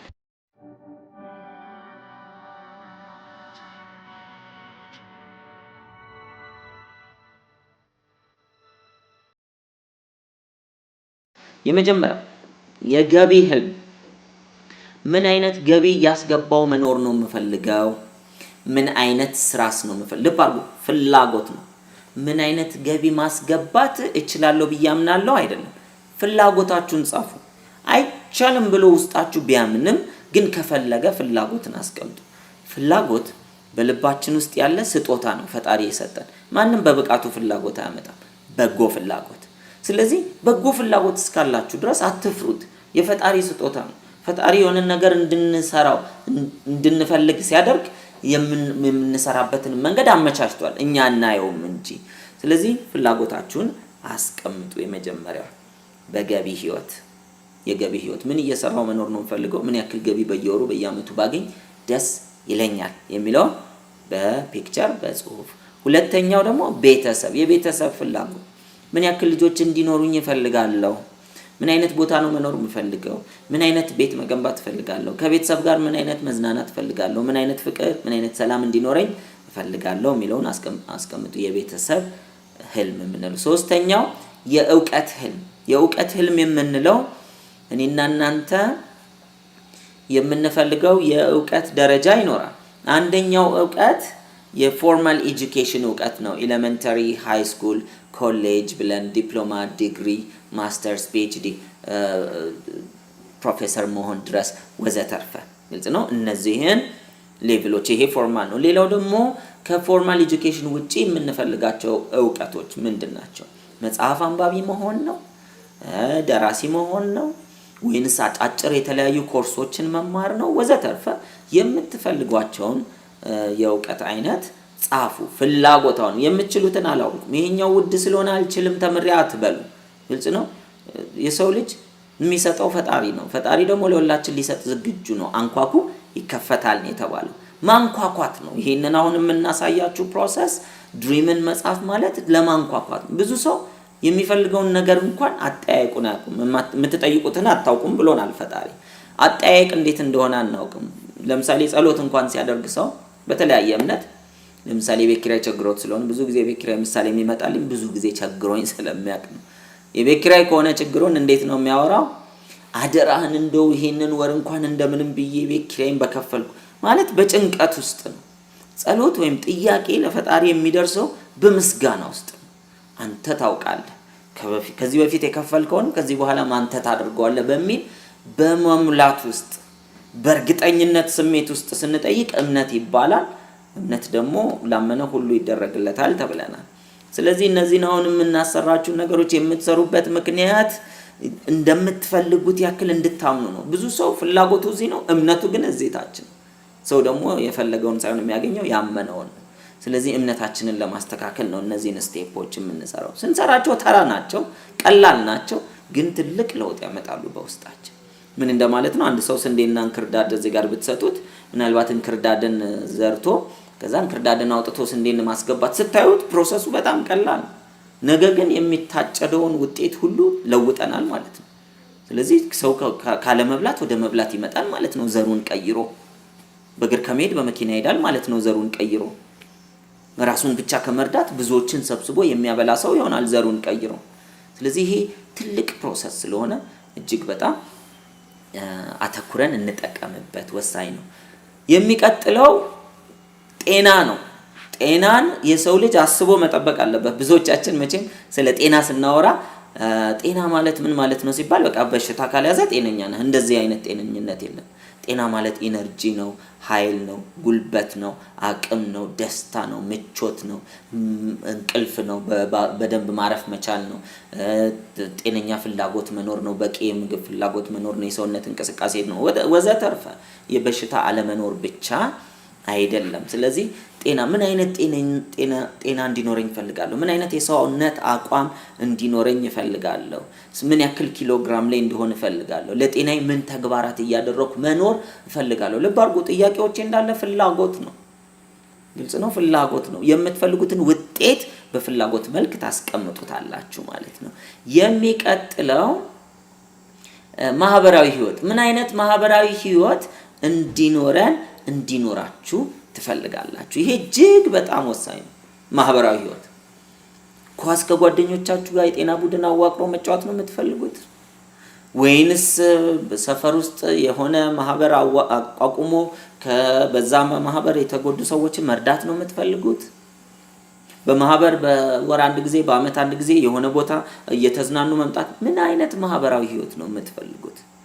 ከጎረቤቶቻችሁ ጋር ጥሩ ግንኙነት እንዲኖር ያስፈልጋል። ብዙ ሰው ይፈልጋል። ዲስ ዴይስ ኢትዮጵያ ውስጥ የድሮ ሰፈሮች እየፈረሱ ከከተማ ወጣ እያሉ በተለይ አዲስ አበባ እየተገነባ ነው ብዙ ቦታ። አዲስ ቦታ ከገቡ በኋላ ብዙ ሰዎች አዲስ የህይወት ልምድ ድሮ ቀረ እያሉ ጉርብትናን ምናምን እያጣ ነው። ለምን? ዲሲፕሊኑን ስለማናደርገው። ለምንፈልገው ነገር የሚከፈል ዋጋ አለ፣ በነፃ አይገኝም።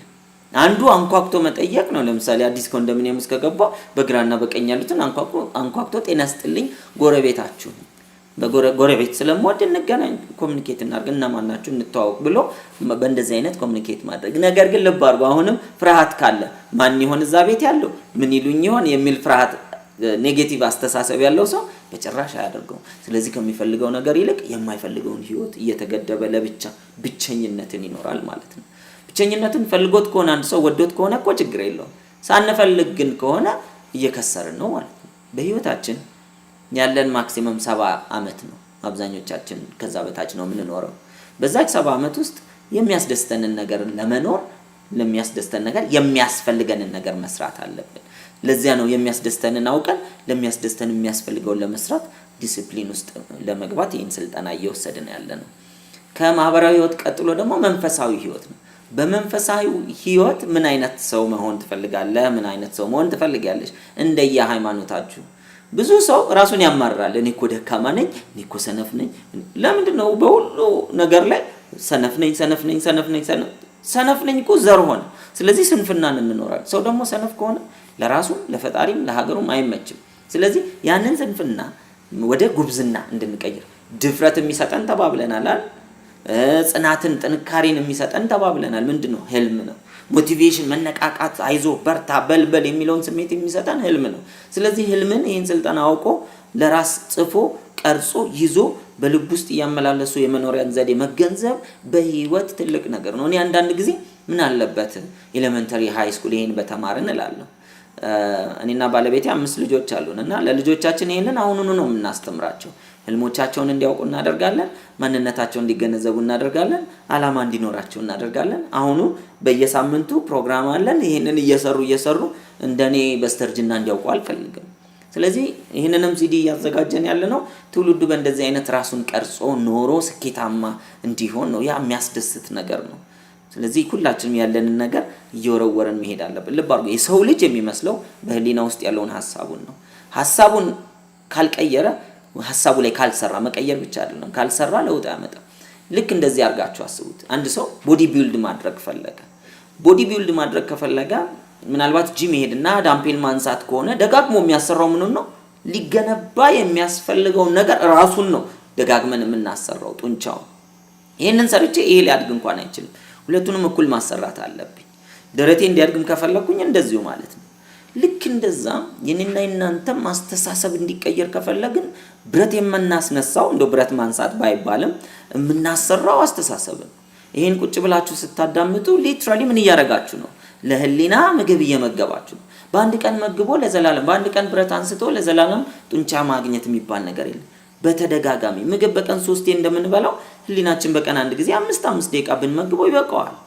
ነገር ግን ህይወታችንና ነጋችን እጅግ የሰመረ በፍላጎታችን ውስጥ የምንኖር የተመቸ ህይወት ላይ የምንደርስ ፈተናን በቀላሉ ማለፍ የምንችል ከውድቀት በኋላ ተነስቶ መቀጠል የሚችል ማንነትን ግን እንድንገነባ ይረዳናል ማለት ነው። ሌላው 7ኛው ምንድነው?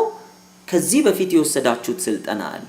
የህይወት ዓላማ ራዕይ እንዴት እንደሚቀረጽ አውቃችኋል። ለዚያ ምንድነው የምሰራው የሚለውን ማስቀመጥ ነው። ዓላማዬን እንድኖር የሚያደርገኝ ምንድነው? ለኔ ለምሳሌ ዓላማዬን እንድኖር የሚያደርገኝ ብዬ ስቀርጽ የዛሬ 1998 ዓ.ም ራዕይ የሚለውን ስልጠና ወስጄ ማለት ነው። ያኔ ነው ቪዥን ቦርዴን ያዘጋጀሁት እና change people life positively ይላል። የሰዎችን ህይወት በአዎንታዊ መልኩ መቀየር፣ የራሴን በመቀየር ይላል።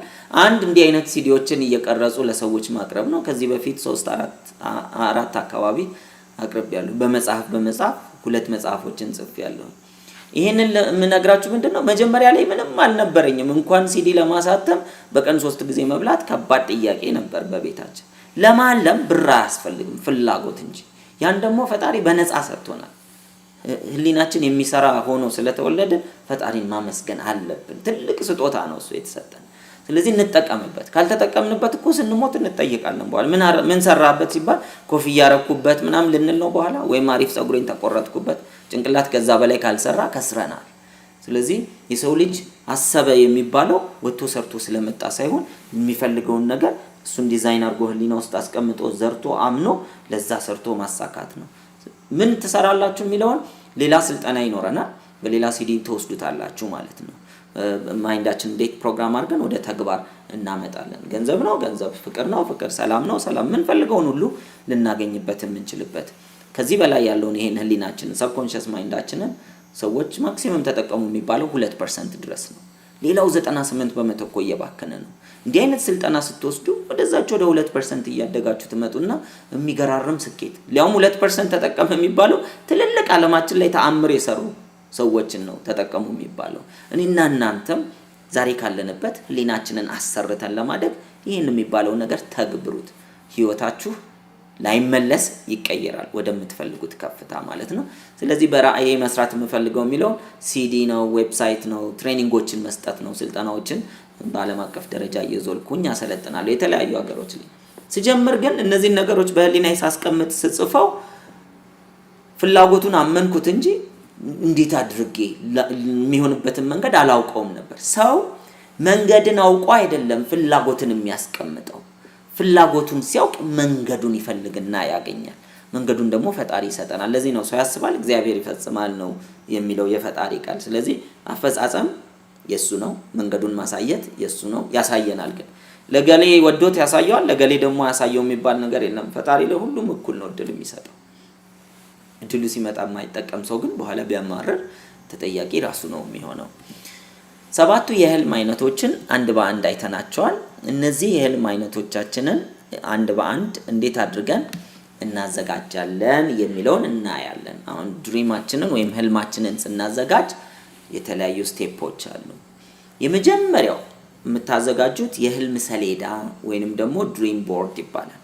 እኔ የህልም ሰሌዳ በቢሮዬ ውስጥ አለ፣ በቤቴ አለ። በቤታችን ውስጥ የልጆቻችንን ራሱ ለኛ ስንሰራ ለልጆቻችንም ነው የምንሰራው። ልጆቻችንም የየራሳቸው የህልም ሰሌዳ አላቸው።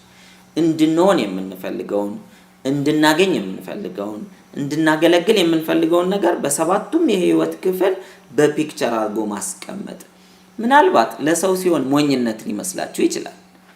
ቅድም ግን ልመለስላችሁ። ቅድም ወደ ሰጠዋችሁ ምሳሌ አንድ ሰው ህንጻ ሊገነባ ሲል አስቀድሞ ዲዛይን አድርጎ ወረቀት ላይ ከዛ አትሞ እንዲህ አይነት ህንጻ ልሰራ ነው ምን አስባለው? ይሄ እኮ ተራ ነገር ስለሆነ አይደለም። ሁሉ ነገር ሁለቴ ይገነባል። አንድ በህሊና በወረቀት ላይም ተደርጎ ጭምር፣ አንድ ደግሞ በተግባር። በህሊና ሲቀረጽ በአግባቡ ያልተቀረጸ ህንጻ እስቲ ያስቡት። አንድ ህንጻ ሲሰራ ዝም ብሎ በእጅ ሞንጨር ተደርጎ ከዛ ቢሰራ ፈራሽ ይሆናል። የአብዛኞቻችን ህይወት ውድቀት እየሆነ የሚመጣው ቁጭ ተብሎ ዲዛይን አልተደረገም። አንደኛ እውቀቱ የለንም፣ ሁለተኛ ብናውቅም ችላ ብለናል፣ ሶስተኛ ፍርሃቱ አለን፣ አራተኛ እውቀቱ የለንም ወዘተርፈ። ስለዚህ ይሄን እውቀት ያገኛችሁ ሰዎች ግን የምትፈልጉትን ህይወት ለመገንባት ዲዛይን የምታደርጉበትን እውቀት ነው የምታገኙት። ስለዚህ የመጀመሪያው ነገር ዋናው ድሪም ቦርዳችሁ ምን እንዲሆን ትፈልጋላችሁ? የኔ ድሪም ቦርድ የሰዎችን ህይወት በአዎንታዊ መልኩ መቀየር የሚል ነው ዋናው አላማው፣ ዋናው ግቡ ወይም ደግሞ የተፈጠርኩበት ምክንያት። እናንተም የተፈጠርኩበት ምክንያት ብላችሁ የምታስቡ የተፈጠርኩበት ምክንያት ማለት እያገለገልኩ የምኖረው ነው እንጂ ገንዘብ መበላበት አይደል። ብዙ ሰው የሚያበላውን ስራ ነው የሚፈልገው። የሚያበላኝ ስራ ደግሞ የኔ ጥሪ ላይሆን ይችላል፣ የኔ አላማ ላይሆን ይችላል። ይሄ የተቀመጥኩበት ወንበር የተሰራበት አላማ ሰውን ማስቀመጥ፣ ነገር ግን ልተኛበት ብል ይችላል፣ ግን እንደ አልጋ አይመቸኝም። የኔና የናንተ ህይወት እየተመቸን ያልሆነበት ዋነኛው ምክንያት ገንዘብ ስለሌለን ሳይሆን ለተፈጠርንበት አላማ ልናገለግላል አንወጣም ከቤት። ገንዘብ የሚያስገኝ ነገር ለመስራት ነው የምንወጣው። በዚህ የተነሳ ገንዘቡን እናገኘዋለን፣ ህይወቱ ግን አይመቸንም። እንደዚህ ይሄኛው ወንበር እንደ አልጋ እንደማይመቸኝ ሁሉ። ስለዚህ የሚጎረብጠን ነገር ካለ የመጀመሪያ ስንሰጥ የሚያስደስተን ነገር የተፈጠርንበት ምክንያት ላይ እናተኩር። ያን ካደረገን በእርግጠኝነት ትልቅ ስኬት ላይ መድረስ እንችላለን። የመጀመሪያው እሱ ነው። ሁለተኛው ፒክቸሮችን ፈልጉ። ፒክቸር ምን አይነት ፒክቸር ነው የምትፈልጉት? ከምታስቡት ዓላማ ጋር ከምታስቡት ግብ ጋር የምትፈልጓቸው ህልሞች ጋር የሚሄዱ ፒክቸሮች። ቤተሰብ ስጥ ለምሳሌ እኔ ቤተሰብ ስል በፊት የለጠፍ ነው ከነስህተቱ ነግራችሁ ስህተት ራሱ ማኒፌስት ያደርጋል። እኔና ባለቤቴ መጀመሪያ ስናወራ እኔ 2 ልጅ እሷ ደግሞ 6 ልጅ አለችና 4 ልጅ ቢሰጠን ፈጣሪ ልብ አድርጉ ስንለጥፍ ሰጪ ፈጣሪ እንደሆነ ረስተን አይደለም። ማንም ልጅን ጠፍጥፎ አያመጣም። ሁሉንም ነገር የሚሰጥ እግዚአብሔር ነው። ጠያቂ ግን ሰው ነው። ሰው ደግሞ መጠየቅ አለበት። ስለዚህ 4 ልጆች ብለን ተስማማን። ከዛ 2 ልጆች ብቻ ተለጥፎ ድሪም ቦርዳችን መጀመሪያ 2 ልጅ ብቻ ተለጥፎበት 2 ከወለድን በኋላ ስናየው 2 ነው። ከዛ ምን ሆነ መሰላችሁ? 4 ልጆች ያሉበት የራሳችንን ልጆች ጋር የተነሳነውን ፒክቸር አደረግንና ሌሎችም 2 ጨምረንበት 4 ልጆችና እኔና ባለቤቴ ያለንበትን ድሪም ቦርድ አደረግን። መኝታ ቤታችን ሁሌ ያለ ቢሮአችንም አለ ሁሌ እናየዋለን። ሁሉ ጊዜ ያንን ነው ቫይብሬት የምናደርገው ማለት ነው። ከዛ ፎቶው የባለቤቴ ፎቶ የተነሳችው እርጉዝ ሆና ነው። ዳት ሚንስ ልብ አድርጎ 4 ልጆች አሉ። ከዛ ደግሞ እሷ እርጉዝ ነች። ያን ልብ አላ ነው። ከዛ 5ኛ ልጃችን ሲወለድ እኛ 4 ነው ጨርሰናል ብለናል። ባለቤቴ የወሊድ መከላከያ አርጋለች ግን አረገዘች። ከዛ እንዴት እንደሆነ አልታወቀም። የግድ የወሊድ መከላከያ ወጣ ወለደች። ከዛ እንዴት ሆነ? ያለምነው 4 ነው። ድሪም ቦርድ ላይ ለጠፍ ነው የተዘራውን ነገር አየነው። በኋላ ድሪም ቦርዱን ሄደን ስናየው 4 ልጆች አሉ። 5ኛ እሷ ነፍሰ ጡር ሆና ነው እዛ ላይ ያለው ፒክቸር። ስለዚህ ስህተት እንኳን ማኒፌስት ያደርጋል።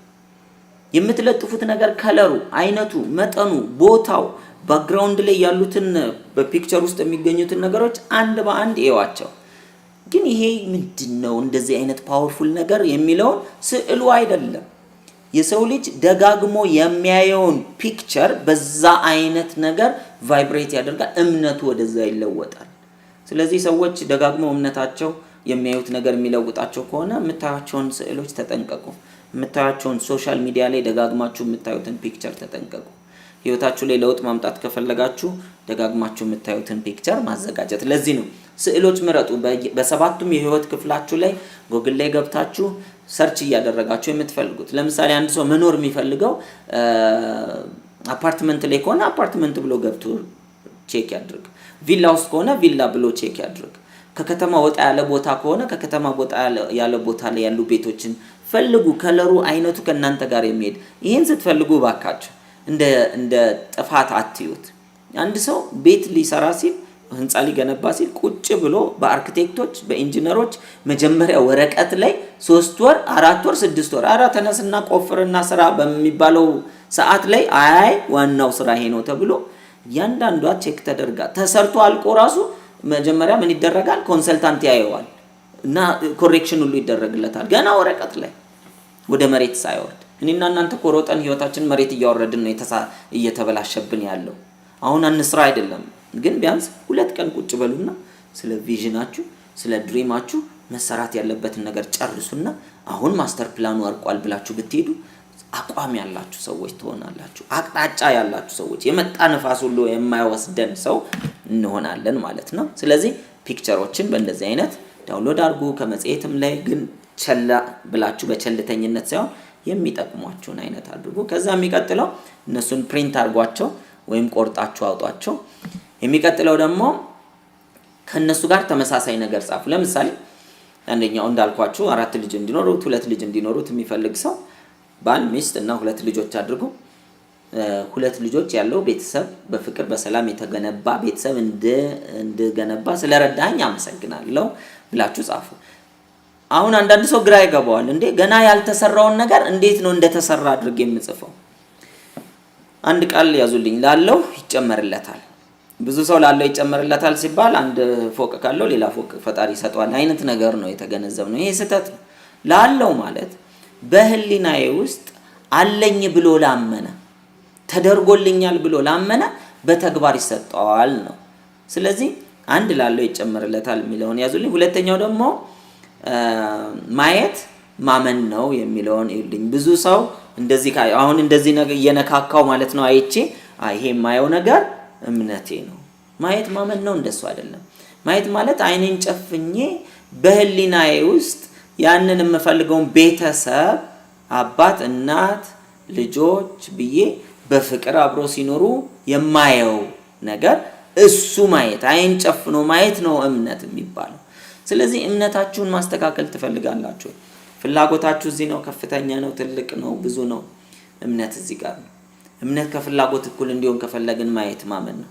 አይንን ጨፍኖ በህሊና ውስጥ የምንፈልገውን ነገር እንደሆነ እንደተደረገ አድርገን ደጋግመን ማየት እሱ እምነት ይባላል። ስለዚህ ያንን እንዴት እንደምታደርጉ በተለያዩ ስልጠናዎች ላይ ትወስዳላችሁ። በዚህም ላይ እናየዋለን። ከዛ አለመሆን አለመሳካት አይችልም። በግሌ ብዙ ጊዜ ማታ ማታ አይኔን እየጨፈንኩ እንደዚህ ቁጭ ብዬ አይኔን እየጨፈንኩ መኪና ቪዥዋላይዝ አደረግ ነበር። 3 አመት ሙሉ አደረግኩ። ከዛ በኋላ የራሴን መኪና መግዛት ቻልኩ።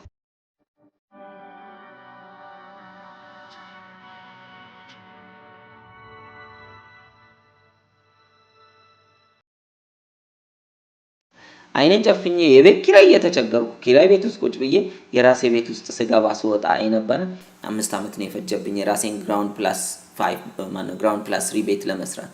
ይሄን ማውራችሁ ለኔ ከሆነ ለእናንተ ይሆናል ማለት ነው። ምናልባት ለአንዳንዶቻችሁ ወይም ለአብዛኞቻችሁ ቤትና መኪና ትልቅ ላይሆን ይችላል። እኔ ግን ችግሬን አውቀው ስለነበር ለኔ ትልቅ ነገር ነው ይሄ። ስለዚህ እናንተም ሌላ ማሳካት ትችላላችሁ። ምንም ነገር ፈልጉ፣ ማሳካት ይቻላል። ምንም ነገር የምትሹት ነገር ሊኖር ይችላል፣ ማሳካት ይቻላል። በእንደዚህ አይነት ግን ዲዛይን ካላደረጋችሁለት ለእጅ ሰው ጡንቻው እንዲጨምር ብዙ ደጋግሞ አይደል የሚያነሳው ዳምፔል። ለምን አንድ ጊዜ ብቻ አንስቶ አንድ ቀን አይተውም? አይቻልም። ትልቅ ሊሆን አይችልም። አሁንም ትልቅ ህልም ካላችሁ ደጋግሞ በማሰብ ማኒፌስት ማድረግ ወይም ደግሞ እንዲገለጥ ማድረግ ይቻላል ማለት ነው። አፈርሜሽን ወይም ደግሞ አወንታዊ ማረጋገጫ ማለት ምን ማለት ነው? የምትፈልጉትን ነገር እንደምትፈልጉት ማረጋገጥ ማለት ነው። የምንፈልገው ነገር ቤተሰብ ነው፣ ገቢ ነው። ለምሳሌ አንድ ሰው አሁን ካለው ገቢ ላይ 30,000 ብር በወር እፈልጋለሁ ካለ የሆነ ጊዜ ለ30,000 ብር ስለነበር ማለት 30,000 ብር በየወሩ እንዳገኝ ስለረዳኝ አመሰግናለሁ ብሎ ደጋግሞ መጻፍ። ይሄ ነው። አሁን መጻፍ ሲባል ተራ ነገር ይመስለናል፣ ግን ሳይንቲፊካሊ ስናየው ሰው ሲጽፍ በጽሁፉ ወደ ሰብኮንሺየስ ማይንዱ አውቶማቲክ ነው የሚገባው፣ ክሪቲካል ማይንድን አልፎ ማለት ነው። ሜንታል ባንክ የሚለው ስልጠና ላይ በዝርዝር ተወስዱታላችሁ። ስለዚህ ወደ ክሪቲካል ማይንዱ ሳይገባ በቀጥታ ወደሚያመዛዝነው ጭንቅላቱ ሳይገባ ቀጥታ ወደ ድብቁ አእምሮ ክፍል የሚገባ ማንኛውም ነገር እምነት ይባላል። ስለዚህ ደጋግማችሁ አንድን በጎ ነገር ጠዋትና ማታ በመጻፍ በአጭር ወራት በአጭር አመታት ውስጥ የምትፈልጉትን ትልልቅ ነገሮች ማሳካት ይቻላል ማለት ነው። ይሄ ነው እንግዲህ አዎንታዊ ማረጋገጫ የምንለው። ሌላው አምስተኛው ማለት ነው የህልም ሰሌዳ ስናዘጋጅ አሁን ወረቀቶችን አዘጋጀን፣ ስዕሎችን አዘጋጀን፣ ቆራረጥን ወይም ዳውንሎድ አደረግን፣ ለጣጠፍን፣ የምንፈልገው ቦታ ከጎኑ ተመሳሳይ ነገር መኪና ከሆነ አንድ ሰው የለጠፈው ያችን መኪና ኤክስ ከሆነ የመኪናዋ ስም ኤክስ የምትባለው መኪና እንድገዛ ስለረዳኝ አመሰግናለሁ ብሎ ከታች በጽሁፍ ከላይ በፒክቸር እያደረገ ትለጥፉትና ቦርድ ላይ መኝታ ቤት መለጠፍ ማለት ነው። ከዛ በኋላ ዴይሊ የምታዩበት ቦታ መሆን አለበት፣ በየቀኑ የምታዩበት ቦታ። ከዛ በቀን አንድ ጊዜ ቢያንስ እንደዚህ ፊት ለፊት እያያችሁ ቤቱን፣ መኪናውን፣ ቤተሰቡን የምትከፍቱትን የእርዳታ ድርጅት የሚያስብ ከሆነ የእርዳታ ድርጅት፣ ለጤናችሁ የምትሰሩትን ፊዚካል ኤክሰርሳይዝ ከሆነ እሱን ስትሰሩ የሚያሳይ ነገር ደጋግማችሁ ምን ማድረግ ነው? ቪዥዋላይዝ ማድረግ። ያንን እያያችሁ አይናችሁን እየጨፈናችሁ ያንን ነገር እየሰራችሁ ወይም ደግሞ እያደረጋችሁት ማሰብ። ይሄን ስላችሁ ምናልባት ተራ ሊመስላችሁ ይችላል። አሁን አይኔን ጨፍኜ ነው እውነት የሚሳካልኝ አይኔን ገልጬ ወጥቼ ካልሰራው ለሚለው አንድ ገበሬ ዘሩን ሳይዘራ ከጧት እስከ ማታ እርሻው ቦታ ላይ ሄዶ ዘሩን አልዘራም፣ ልብ አድርጉልኝ፣ ቢኮተኩት ቢያርም ውሃ ቢያጠጣ ከከብቶች ቢከላከል በ3 ወርም በ6 ወርም በአመትም በፈለገው አመትም አንዳችም ፍሬ አያፈራም። አንዳችም ነገር አያፈራም። እንዴ ለፍቷል እኮ ለምን አያፈራም ለሚለው ምን ዘርቶ? የሰው ልጅ ዘሩ በህሊና ውስጥ የሚመላለሰው ደጋግሞ የሚመላለሰውና ፊል የሚያደርገው ስሜት የሚሰጠው ነገር ነው። ስለዚህ ሆን ብላችሁ መርጣችሁ የምትፈልጉትን ነገር እንደዚህ በህሊና ውስጥ እንዲመላለስ ሰዓት መርጣችሁ እንዲመላለስ ካላደረጋችሁ የማትፈልጉት ነገር ይመጣል፣ ይመላለሳል፣ ይሄዳል፣ ይመጣል፣ ይመላለሳል፣ ይሄዳል። ከዛ የማንፈልገውን ህይወት እንኖራለን ማለት ነው። ይሄን ካደረጋችሁ ህልሞቻችሁ ይሳካሉ፣ ውጤታማ መሆን ይቻላል ማለት ነው። ትልቁ ማስጠንቀቂያ ምንም አይነት ፒክቸር ስትመርጡ እናንተ የምትወዱት ይሁን የምትፈልጉት ይሁን፣ አይ ይሄኛው ትንሽ ነው ችግር የለም እያላችሁ የማትፈልጉትን ነገር ብታደርጉ የሚገርም ውድቀት ያመጣል። the secret ወይ ሚስጥሩ የሚለው መጽሐፍ ካነበባችሁት እዚያ ላይ አንዲት ሳይኮሎጂስት የምትሰጠው ማብራሪያ አለ። አንድ ስትናገር ምን ትላለች? አንድ ሰው የቤት ትሄዳለች፣ አርቲስት ነው፣ ቤቱ ግድግዳ ላይ ብዙ ምኖችን ለጥፋላለች፣ የሴት ፎቶግራፎችን እሱ የሳላቸው ለጥፍ እና ስትናገር እዛ ላይ ፒክቸሩን የሚያሳያል በቪዲዮ ላይ ማለት ነው። ሰውየው የሰራቸው ፒክቸሮች እንዳለ ፊታቸው የዞረ ነው። ላይክ አላይህም የሚል አይነት ነገር የሚመስሉ ናቸው። አልፈልግህም፣ አላይህም የሚሉ አይነቶች ይመስላሉ አለች። ከዛ አየውና የፍቅር ህይወት ላይ ችግር አለብህ አልኩት። ምክንያቱም እሷ ታውቃለች ድሪም ወይም ደግሞ ቦርዶች ቤት ውስጥ የተለጠፉ ነገሮች ምን ያክል ሰው ላይ ተጽዕኖ እንደሚፈጥሩ። ከዛ እንዴት አወቅሽ ብሎ ይጠይቃታል። አዎ የፍቅር ህይወት ላይ ችግር አለ። እንዴት አወቅሽ? አይ የሳልካቸውን ስዕሎች ያቸው እያንዳንዳቸው አላይህም አልፈልግህም የሚሉ ይመስላል። እውነትሽን ነው እኮ ህይወቴ ላይ እንደዛ ነው ያለው። ከዛ ታዲያ ምን ላርግ ብሎ ሲጠይቃት አይ ምን ትፈልጋለህ አለችው። ልብ አድርጉ እንግዲህ የሰው ልጅ ምን ላርግ ከማለቱ በፊት ምንድነው የምፈልገው? ለዚህ ነው ድሪም ስልጠና እየሰለጠናችሁ ያላችሁት። ስለ ህልም የምትሰለጥኑት የምትፈልጉትን በግልጽ ምን እንድታረጉት ነው? እንድታውቁት ነው። ምን ትፈልጋለህ፣ ምን ትፈልጊያለሽ የሚለውን ማለት ነው። ከዛ ይነግራታል። አዎ በትዳር በፍቅር ህይወቴ ላይ ችግር አለ፣ ሴቶች እኔን አይቀርቡኝም፣ እኔም እፈራቸዋለሁ ብሎ ይላል። ከዛ ምን ትፈልጋለህ ስትሉ በአንድ ጊዜ ብዙ ሴቶች ጋር ጓደኝነት መፍጠር እፈልጋለሁ ይላታል። እውነትህን ነው ትለዋለች። አዎ እንግዲያውስ ሳለው። ስለዚህ ምን ያደርጋል? ራሱን አድርጎ ብዙ ሴቶች ዙሪያውን አድርጎ ይስላል። በአንድ ጊዜ ብዙ ሴቶችን እየተዋወቀ መኖር ይጀምራል። በሌላ ጊዜ ሌላ ቦታ አገኘሁት አለች ከአመት ከሁለት አመት በኋላ። እሺ ህይወትህ እንዴት ነው ተስተካከለ ስለው አዎ በአንድ ጊዜ ብዙ ሴቶች ጋር ጓደኛ መሆን ቻልኩኝ፣ ግን አሁን ሰልችቶኛል ይላታል። እና ምን ትፈልጋለህ ብላ ጠይቀችው። አሁን ሴትል ማድረግ ፈልጋለሁ፣ ማግባት ፈልጋለሁ፣ ፍቅር እንዲኖረኝ ፈልጋለሁ ብሎ ይላል። እንግዲያውስ እሱንም ሳለው። አሁንም ከአንዲት ሴት ጋር ሆኖ ቁጭ ብሎ ሜዳ ላይ በፍቅር እያወሩ አይነት ነገር እየተጎራረሱ ስዕል ይሰራል፣ እሱንም ይለጥፋል። ከዛ ሌላ ጊዜ ሳገኘዋለች ጥሩ ትዳር መስርቶ እየኖረ አገኘሁት። ይሄንን እምላችሁ ምንድነው እኔና እናንተ ሰዓሊ መሆን የለብንም፣ ግን ፈጣሪ እዚች ምድር ላይ እስካለን ድረስ የምንፈልገውን ሁሉ እንድንኖር እድሉን ሰጥቶናል። ያ እድል ግን ዘሩን መርጠን መዝራት ግን የኛ የቤት ስራ ነው። እሱን ዘሩን መርጠን መዝራት ምን ይባላል? ይሄ ቅድም የተባለውን ስቴፖች ተከትላችሁ የህልም ሰሌዳ አዘጋጅቶ በየቀኑ ያንን የምትፈልጉትን ነገር በህሊና ምናብ በህሊና መሳል ወይም ማሰብ፣ ቃሉን መደጋገምና ማሰብ። በቃ ይሄን ብቻ 5 ደቂቃ በቀን ብንሰራ ህይወታችን እጅግ በጣም በትልቁ በሰፊው መለወጥ ይችላል ማለት ነው። አንድ ታሪክ ነግራችሁና ከዛ በኋላ ወደ ህልም ሰሌዳ እንዴት እንደምናዘጋጅ አንድ ባንድ እናየዋለን። ኦንላይን ላይ ታገኙታላችሁ። ኦሬዲ ሜምበር ሆናችሁ ይሄን ፓኬጅ ገዝታችሁ ስልጠናውን የምትወስዱ ሰዎች ፎርማቶቹን ታገኛላችሁ። በእነዚህ ቅጾች መሰረት ዳውንሎድ አድርጋችሁ ህልሞቻችሁን ሞልታችሁ ቤታችሁ ላይ ለጥፋችሁ አብዛኞቻችሁ በእነዚሁ በድርጅታችን ፕሮግራሞች ላይ ታሳውቀናላችሁ ብለን እናስባለን። በአመት ውስጥ በሁለት አመት ውስጥ ህይወታችሁ ተቀይሮ አሳክታችሁ ጥሩ ምሳሌ ሆኑ፣ ለራስም ለሰውም ስለሚጠቅም ማለት ነው። አሁንም ነግራችሁ አንድ ታሪክ እጅግ በጣም የሚያስተምር ታሪክ ነው። ስለ አንድ አንበሳ ነው። ይሄ አንበሳ በልጅነቱ ወይም ደግሞ በጣም ህፃን ሆኖ ልበላችሁ ከእናቱ ጋር ይለያይና አንድ እረኛ ከብቶቹን እያገደ በጎቹን እያገደ ሲሄድ ከዛ አንድ ሳር ስር የሆነ ድምጽ ይሰማል። ሲጠጋ በጣም ትንሽ አንበሳ ነው። አንበሳውን አቅፎ ይዞ ይሄድና ከበጎቹ ጋር በረት ውስጥ አንድ ላይ ያሳድረዋል። ከዛ ወተት ያቀርብለታል። ለበጎቹ የሚያቀርበውን ነገር ያቀርብለታል። ስለዚህ እንደ በጎቹ የበላ እንደ በጎቹ የተኛ እንደ በጎቹ እየወጣ ሳር እየጋጠ ያድጋል። ይሄ አንበሳ ልብ አድርጉ ተወልዶ ተጥሏል፣ ግን አንበሳነቱን አያውቅም። ስለዚህ እንደ በግ ይኖራል ማለት ነው። ሲጮህ እንደ በግ እምባ እያለ ነው የሚጮኸው። እንደ በግ አጎንብሶ ሳር ነው የሚግጠው። እንደ በግ ነው የሚውለው። ሲገባም ደግሞ ከበጎቹ ጋር አንድ ላይ በረት ውስጥ ነው የሚያድረው። ስለዚህ ሽታው ጠረኑም ራሱ እንደ በግ ይሆናል። ስለዚህ በግነቱን አምኖ ለረጅም ጊዜ ይኖራል።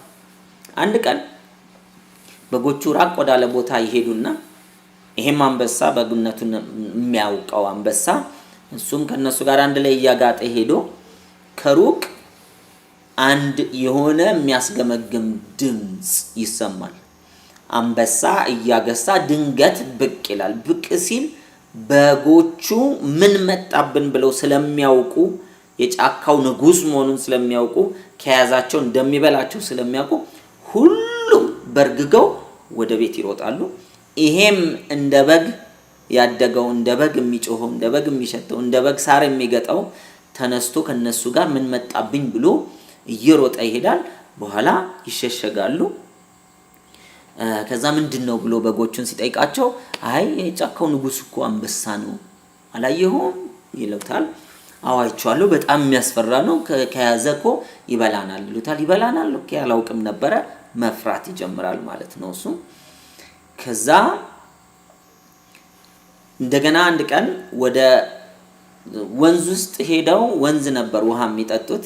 ከዛ ሌላ ጊዜ የተረጋጋ ኩሬ ጋር ይወስዳቸዋል። ለመጀመሪያ ጊዜ እዚህ የተረጋጋ ኩሬ ጋር ሲወስዳቸው ይሄ እረኛ ሄዶ ውሃ ልክ ሊጠጣ ጎንበስ ሲል ያ የጫካውን ንጉስ ውሃ ውስጥ ያየውና ብር ብሎ ሮጦ ተንደርድሮ በጣም ፈርቶ እያለከለከ ሄድና ይደበቃል። ሲደበቅ ወደ ኋላ ዙር ሲል ሲያይ ሌሎቹ በጎች አልመጡም። እኔ ብቻ ፈርቼ አይቸው እንዴት እነሱ አልፈሩም ይልና ራሱን እንዳየ ስላላወቀ ቀስ እያለ የፈራ እየተባ ሲመለስ በጎቹ ውሃቸውን ጠጥተው እዛው ጋር እየጋጡ ነው። ከዛ ግራ ይገባዋል። አሁንም ውሃ ስለጠማ ድጋሚ ሲጠጋ ያንን እንስሳ ያየዋል። አሁን ውስጡ የሆነ ነገር ይነግራው ጀመር። ስለዚህ ወደ ኋላ ይሸሽና ሲያይ ሌሎቹ አይሮጡም። እሱ ብቻ ነው ያየው። እነሱ አልፈሩም፣ ግን አይቶታል። እርግጠኛ ነው ያን አስፈሪ እንስሳ አይቶታል። ከዛ አሁን ለሶስተኛ ጊዜ እየተነዳደደ በራሱም እየተናደደ ግራም እየገባው ሄዶ ውሃውን ሊጠጣ ጎንበስ ብሎ እያየው ግን ደፍሮ ይጠጣል። የራሱ መሆኑን አሁንም አልተገነዘበም። ግራ ገብቶታል። ውስጡም ያለ በተፈጥሮ ያለው ማንነት ይበሳጭ ጀመር፣ ይናደድ ጀመር። በዚህ ሰዓት ለካ እሱ ቀና ብሎ ሲያይ የጫካው ንጉስ ከፊት ለፊት መጥቷል። ሲመጣ ሌሎቹ በጎች ሸሽተው ሮጠው አምልጠዋል። እሱ አሁን እየጠጣ ቆይቶ ቀና ሲል ይሄንን ውሃ ውስጥ ያየውን የጫካውን ንጉስ እዛ ያየዋል። ልክ ሲያየው እየሮጠ ሊሄድ ገና ሲነሳ ከዛ ቁም ይለዋል። የጫካው ንጉስ ቁም፣ አንተ እኮ እንደኔው የጫካው ንጉስ ነህ ይለዋል። እኔ እኮ በግ ነኝ ይለዋል። ከዛ ያ አንበሳ ይበሳጭበታል፣ ይናደዳል።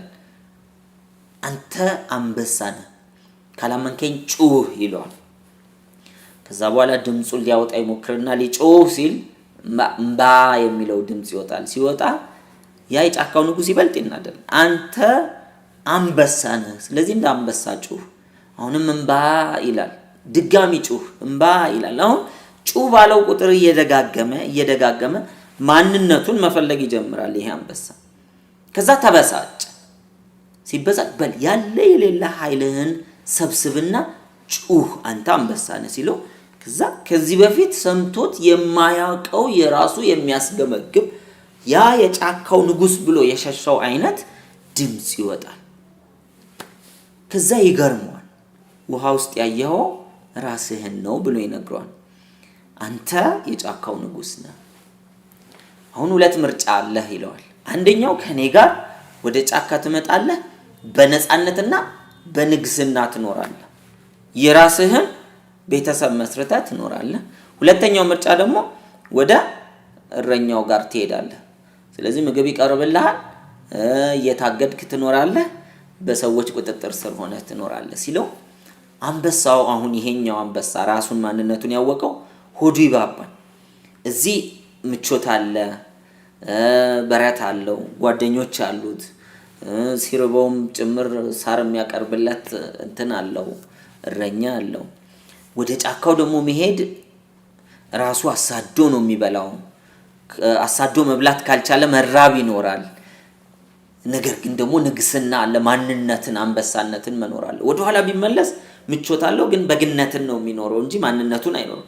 ወደፊት ቢሄድ ማንነቱን ይኖራል። ነገር ግን ስለዚህ አሰበና ከዛ ጮክ ብሎ እንዳንበሳ አግስቶ እኔ የጫካው ንጉስ ነኝ ብሎ ወደ ጫካው ሄዶ መኖር ጀመረ በማንነት ውስጥ ይባላል። ብዙዎቻችን ይሄ ታሪክ የኛው ታሪክ ነው። አብዛኞቻችን እንደ አንበሳ ተፈጥረን ትልልቅ መክሊት በውስጣችን ተሰጥቶን ታላቅነት ተሰጥቶ እንወለድና ገንዘብ በማጣት በድህነት ምናልባትም ልብስ በመቸገር በማደግ ወላጆቻችን በዝቅተኛ ህይወት ውስጥ ያሳደጉን ከአካባቢያችን በመናቃቸው ሰዎች አንተ እኮ አትችልም፣ አንተ እኮ አትረባም፣ ገሌ ውሸታም፣ ገሌ ደግሞ ትምህርት የማይገባው፣ ገሌ ደግሞ ሰነፍ እንዳባቱ ሰነፍ እንደናቱ እየተባለን ስላደግን ከምን ጋር ሆነናል ማለት ነው? ከበጎቹ ጋር። አንበሳነታችን ተከልሏል፣ ተሸፍኗል። በእርግጠኝነት ከዚህ በፊት የነበረውን ስልጠና ስትወስዱ ውስጣችሁ የተቀሰቀሰ ነገር አለ። የአንበሳው ማንነታችሁ አሁን ገንፍሎ ለመውጣት ይፈልጋል። ግን አሁንም ምርጫ አላችሁ። የጫካው ንጉስ እንዳስመረጠው ምርጫ አላችሁ። እንደ ድሮ የማይችል ማንነትን እንደ በግ የሆነውን ከማንነት ውጪ ማንነታችን ያልሆነውን መኖር ይቻላል፣ መምረጥ ይቻላል፣ ምቾት አለ። ግን እንደ አንበሳ ደግሞ አግስታችሁ እኔማ ታላቅ ሰው ነኝ በውስጥ ያለው ማንነት እኖራለሁ ብላችሁ ሪስክም አለው። ኦፖርቹኒቲው ደግሞ ምንድነው? የምትፈልጉትን ከፍታ፣ የምትፈልጉትን ምቾት፣ የምትፈልጉትን የህይወት ታላቅ ገጽታ ማግኘት መኖር ይቻላል። ምርጫውን አሁን ምረጡ እዚህ ጋር። ምክንያቱም የሰው ልጅ መምረጥ አለበት። እያወላወለ አይኑር። አይኔ እቺ ምን ትበቃኛለች ከልኩ አያልፍ ብሎ መኖር ይቻላል። ምርጫ ነው፣ እናከብረዋለን። ነገር ግን ይሄ ስልጠና እንደዛ አይደለም ያስፈልገው። ውስጤ የሆነ ነገር አለ የታመቀ የምትሉ ከዚህ በላይ ከፍታ ይገባኛል የምትሉ አልችልም እንጂ የምትሉ ሰዎች የማትችሉ ሆናችሁ አይደለም። አስተዳደጋችን ግን እንደ በግ ስለሆነ አስተዳደጋችን ግን በመከለል ውስጥ ስለሆነ ውስጣችን ያለው እምቅ ኃይል እንዳይወጣ ስለተገደበ ነው። ያንን ገደብ ማለፍ ይቻላል። መልካም። ስለዚህ አንበሳ መሆን የምትመርጡ ሰዎች ካላችሁ መጀመሪያ አሁን ቃል በቃል በሉልኝ። እኔ አንበሳ መሆን መርጫለሁኝ። እኔ ማንነቴን መኖር መርጫለሁ። እንደ በግ መኖር፣ እንደ በግ መሽተት፣ እንደ በግ መጮህ ሰልችቶኛል።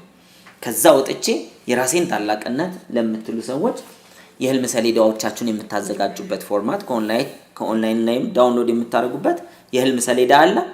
የምንፈልገውን ቤት እዚህ ጋር እንለጥፋለን። የምንፈልገውን መኪና እዚህ ጋር እንለጥፋለን። የምንፈልገውን የመዝናናት አይነት ምን አይነት ነገር ያዝናናችኋል? የት ሀገር መዝናናት ትፈልጋላችሁ?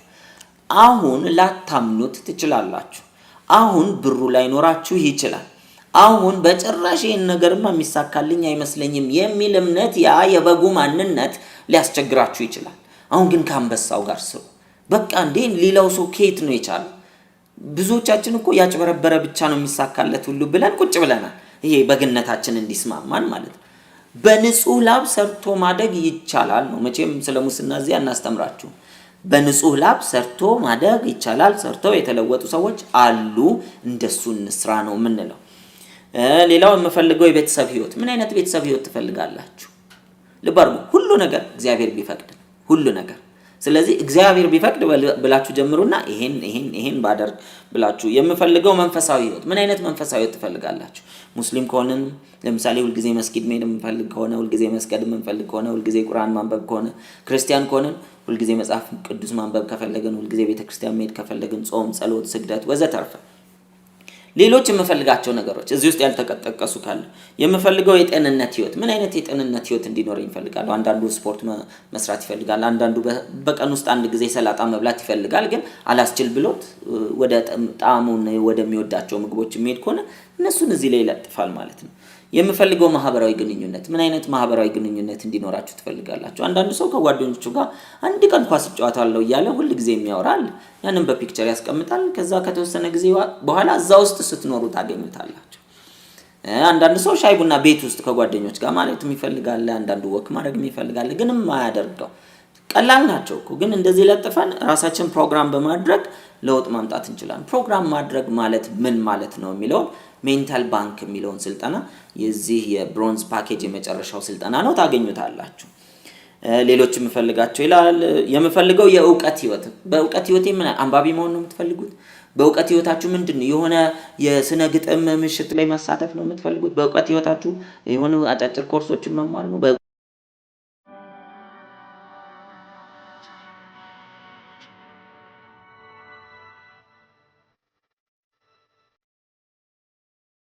በእውቀት ህይወታችሁ ዲግሪ ማስተርስ መያዝ ነው በዚህ ፊልድ የምትሉት? በእውቀት ህይወታችሁ የተለያዩ ሆቢዎቻችሁ ላይ አጫጭር መማር የምትፈልጓቸው ነገሮች አሉ፣ አስቀምጧቸው የምትፈልጓቸውን ነገሮች በስዕል በፒክቸር።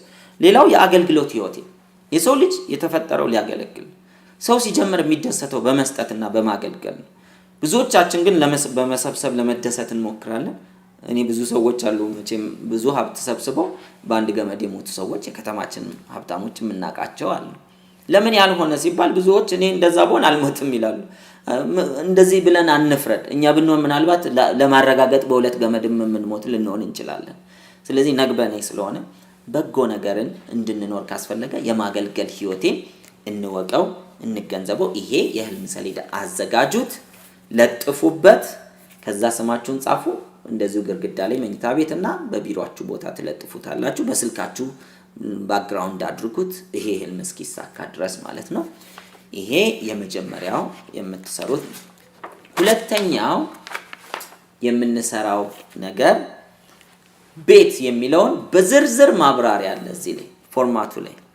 የኔ ቤት ብላችሁ የምታስቡትን በዝርዝር ልክ እንደ ዲዛይን ወረቀት ላይ ሲያደርግ አንድ አርክቴክት ለክቶ መጠኑን፣ ከለሩን፣ ስፋቱን ወዘተርፈ የተለያየ ነገሩን እንደሚያሰምርና እንደሚያስቀምጥ ሁሉ እኔና እናንተም ልክ እንደዚህ። ለምሳሌ የኔ ቤት ይላል፣ ምሳሌ በዚህ ሰጣችኋለሁ። ሌላውን ሁሉ እንደዚህ ነው የምትሰሩት። አይነት ይላል፣ የቤቱ አይነት።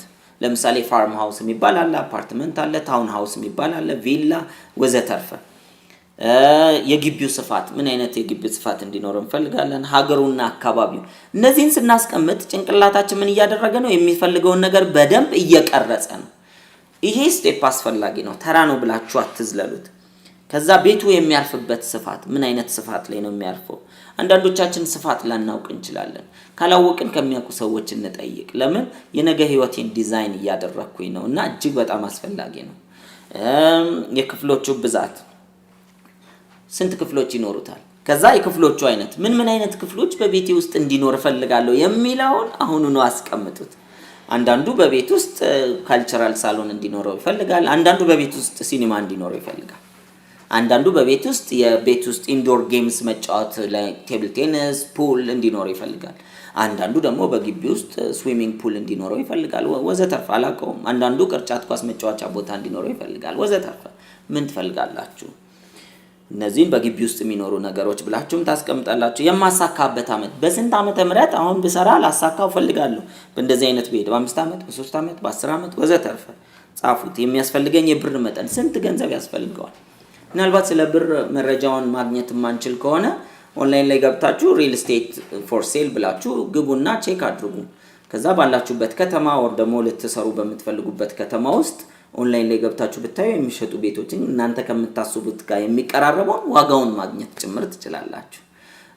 የተለያዩ ዌብሳይቶች ሀገራችን ውስጥ አሉ። ለምሳሌ ደላላ.com ብላችሁ ብትገቡ እዚያ ውስጥም እንደዚሁ ይገኛል። ስለዚህ ከኔ ጋር የሚቀራረበውን ቤት ዋጋ አውጥቼ እውነተኛ ገበያ ላይ ያለ ነው እንጂ የሆነ ብር ልጻፍ ብላችሁ አይደለም የምታስቀምጡት። ያንን አድርጉ። ሌላው የሚያስፈልገኝ ከዛ ምስሉ የቤቱን ፒክቸር እዚህ ጋር ታስቀምጣላችሁ። ከዛ አንደኛ ተግባር ይላል እዚህ ላይ የምትሰሩት ተግባር። አንደኛ ተግባር ለምሳሌ እኔ ዛሬ ከወላጆቼ ጋር ነው የምኖረው እንበል። የመጀመሪያ ተግባር ከወላጆች መውጣት ነው። የመጨረሻው ማልሞን ድሪም ሃውስ ከወላጆቼ ቤት ሰርቼ አይደለም የምወጣው። መጀመሪያው ከቤት ወጥቶ መከራየት አንደኛ ተግባር። ሁለተኛ ተግባር የተከራየሁት ቤት አነስተኛ ከሆነ ከዛ ደግሞ ሰፋ ያለ ቤት ተከራይቶ ማስበው ሰፋ ያለ አይነት ቤተሰቤን ሰፖርት የሚያደርግ አይነት ተከራይቶ መኖር። ከዛ ሶስተኛው ተግባር ደግሞ የራስ ትንሽ የአፓርትመንት መግዛት ሊሆን ይችላል፣ ትንሽ ቤት መስራት ሊሆን ይችላል። አራተኛው ተግባር ማልሞን ትልቁን ድሪሜን መገንባት። ስለዚህ ሰው ወደ ህልሙ የሚሄደው ደረጃ በደረጃ ነው። ስለዚህ ወላጆቼ ቤት ዛሬ የምኖር ከሆነ ኮላጅ ቤት ተከራይቼ ስወጣ ወደ ድሪም ሃውሴ ወደ ማልመው ቤት የሚሄድ ስቴፕ ጀምሬያለሁ ነው እንጂ በአንድ ጊዜ ከ0 ወደ 10 መሄድ የሚባል ነገር አይደለም። ስለዚህ ሎጂካል ነው፣ የሚሆን ነው፣ የሚተገበር ነው፣ የሚሳካ ነው ማለት ነው። ይሄን እናደርጋለን። ከዚያ በኋላ እዛ ላይ ምንድነው የምናስቀምጠው?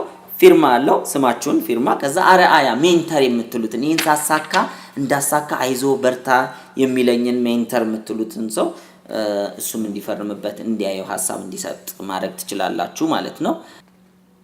የሚቀጥለው ፓርት የምፈልገው ማህበራዊ ህይወቴ የሚለው ነው። ማህበራዊ ህይወቴ ላይ ያለኝ መሪ ቃል ምንድነው? አንዳንድ ሰው በማህበራዊ ህይወቴ እኔ ማህበራዊ ህይወቴ ከጥቂት ሰዎች ጋር ብቻ ነው መኖር የምፈልገው የሚል ሐሳብ አለው። አንዳንድ ሰው ደግሞ በማህበራዊ ህይወቴ እኔ ሞቅ ደመቅ ያለ ማህበራዊ ህይወት እንዲኖር ይፈልጋለሁ። ያንን ነው የምታስቀምጡት። ከዛ በኋላ ሰዎች ከምን አይነት ሰዎች ጋር? አንዳንድ ሰው ማህበራዊ ህይወቱን ከዘመዶቹ ጋር ማድረግ ይፈልጋል። አንዳንዶች ሰዎች የሚፈልጉት ከጓደኞቻቸው ጋር፣ አንዳንዶች ደግሞ ከጎረቤት፣ አንዳንዶች ደግሞ ከነዚህ ከሁሉም ጋር። ስለዚህ ሰዎች ከነማን ሰዎች ጋር ነው ማህበራዊ ህይወቴን መኖር የምፈልገው?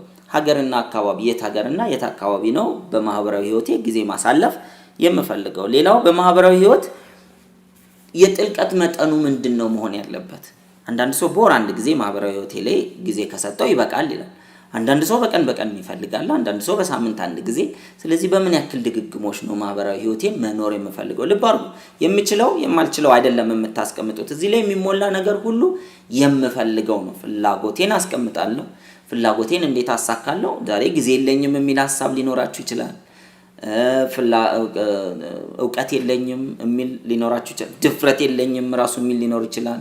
ከአዲስ ሰው ጋር ተዋውቆ ማህበራዊ ህይወት ለመገንባት እነዚህ አሁን ላይ ኖራችሁ ይችላሉ፣ ችግር የለውም። ነገር ግን ልባችሁ ምን ይሻል ነው። ህልም ማለት በልብ ውስጥ ያለ ፍላጎት ስለሆነ እንድንሆን እንድናደርግ የምንፈልገው ስለሆነ ያንን ነው የምታስቀምጡት። ከዛ በየስንት ጊዜው ነው የምትገናኙት? ለምሳሌ ማህበራዊ ህይወት ተብሎ ሰዎች ማህበር ጭምር የሚያቋቁሙ አሉ። የጓደኛ ማህበር ብለው በወር አንድ የሚገናኙ ወዘተርፈ ከጓደኞቻቸው ጋር እሁድ እየተገናኙ ኳስ የሚጫወቱ አሉ፣ ወር ሌላ ተግባራት የሚያደርጉ። እነዚህን እንጽፋለን። ከዛ የማህበራዊ እንቅስቃሴ አይነቶች ምን አይነት ተግባራት ነው የምትፈልጉት? አብሮ ኢንዶር ጌምስ መጫወት ነው? አውትዶር ጌምስ መጫወት ነው? ወክ ማድረግ ነው? ሲኒማ ፊልም ማየት ነው? ወይንስ መረዳዳት ነው? ተሰባስቦ የሆኑ የተጎዱ ሰዎች ጋር ሰፖርት ማድረግ ነው? ልባችሁ ምን ይፈልጋል? ልብ አድርጉ። የምትጽፉት የምትፈልጉትን ነው እንጂ እንዲባረግ ጥሩ ነው አይደለም። የምትፈልጉትን ደግሞ ለማግኘት የሚያስፈልጉትን ተግባራት አክሽን የሚሉ ስልጠና ይኖራል። በሱ እናየዋለን ማለት ነው። የሚቀጥለው ይሄንን ካደረግን በኋላ እንቅስቃሴዎች ውስጥ ምን ይኖራሉ? ለምሳሌ አብሮ ኳስ መጫወት ከሆነ እዛ ውስጥ ምን ይኖራል የሚለው በዝርዝር የምታዩት ፒክቸር ምንድነው?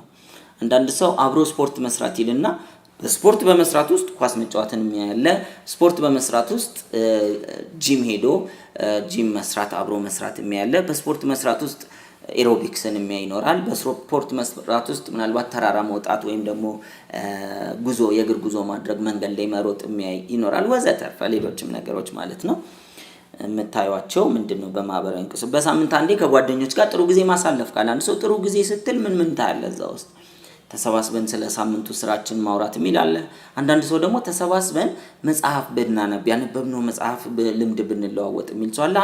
አንዳንዱ የሚያየው ደግሞ ተሰባስበን ጥሩ ጊዜ የሚለው ካፌ ውስጥ ሆኖ ሳቅ፣ ጨዋታ፣ መዝናናት ከዛ ፊልም ማየት ሊል ይችላል። እንደ ሰው ይላል። ግን ተግባራቱን የምወዳቸውን ተግባራት በእንደዚህ አይነት አስቀምጣለሁ። ከዛ የማህበራዊ ህይወቴ ምስሎች የተለያዩ ድርጊቶችን በማህበራዊ ህይወት ስታደርጉ የሚያሳይ ከኦንላይን ላይ ሰርች ታደርጉና ዳውንሎድ አድርጋችሁ ፕሪንት አድርጋችሁ እዚህ ላይ ይለጠፋል ማለት ነው።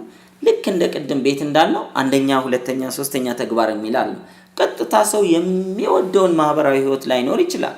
ምናልባት እኔ ጠዋት እስከ ማታ እየሰራው ማታ ደግሞ ህይወቴን ለማሻሻል ኮሌጅ ወይም ዩኒቨርሲቲ እየተማርኩ ቅዳሜና እሁድም እየተማርኩ ከሆነ ሰዓት ላይኖረኝ ይችላል። አሁን ግን ሁሌ እንዲህ ሳደርግ አልኖርም። ህይወቴ ለውጥ ይኖረዋል።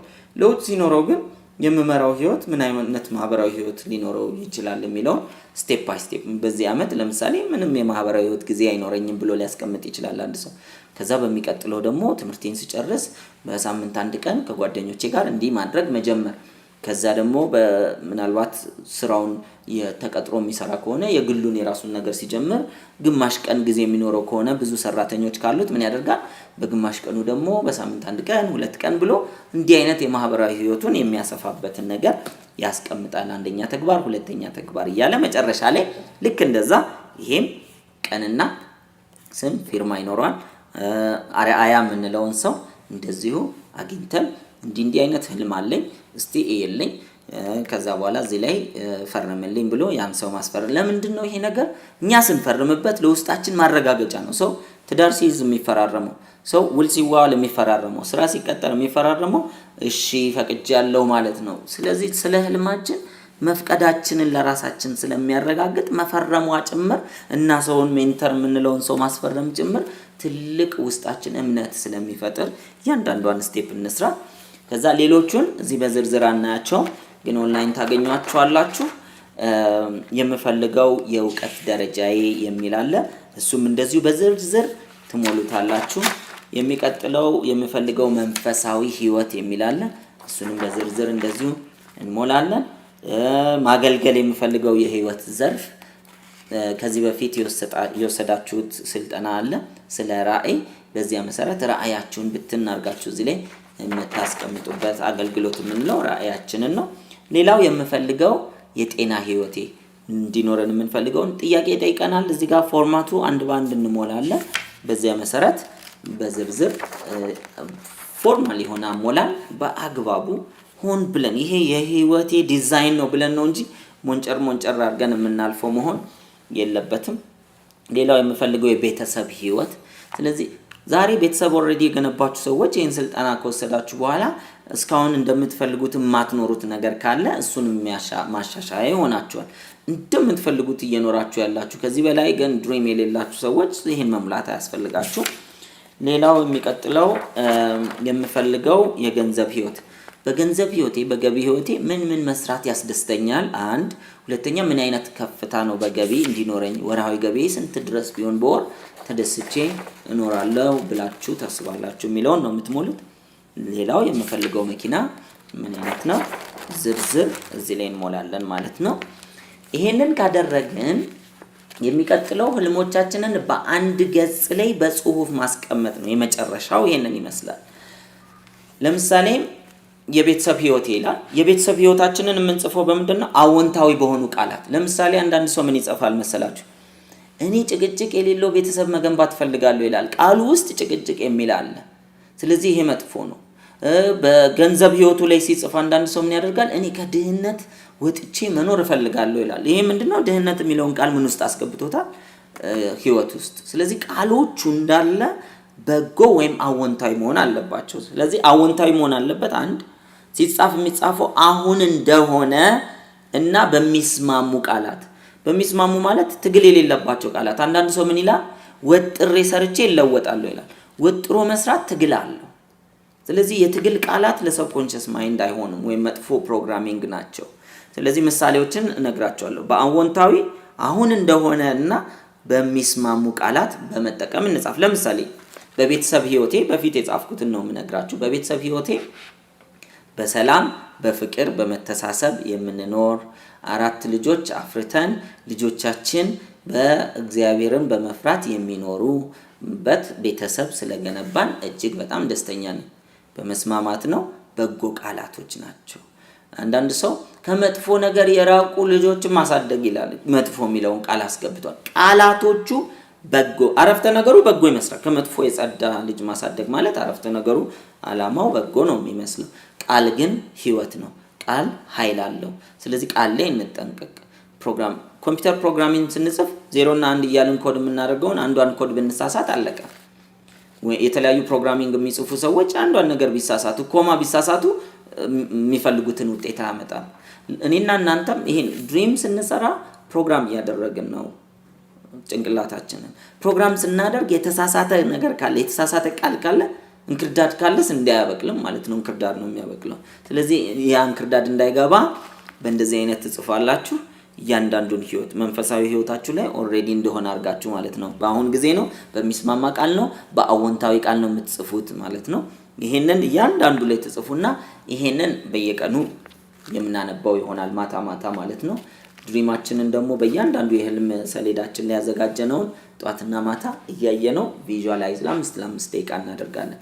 ህይወታችን በጭራሽ ተመሳሳይ አይሆንም ማለት ነው። ይሄንን ካደረግን በእርግጠኝነት ይሄንን ስልጠና የወሰዳችሁ ሰዎች ተግባር ሰውን እንደሚለውጥ እንድታውቁልኝ እፈልጋለሁ።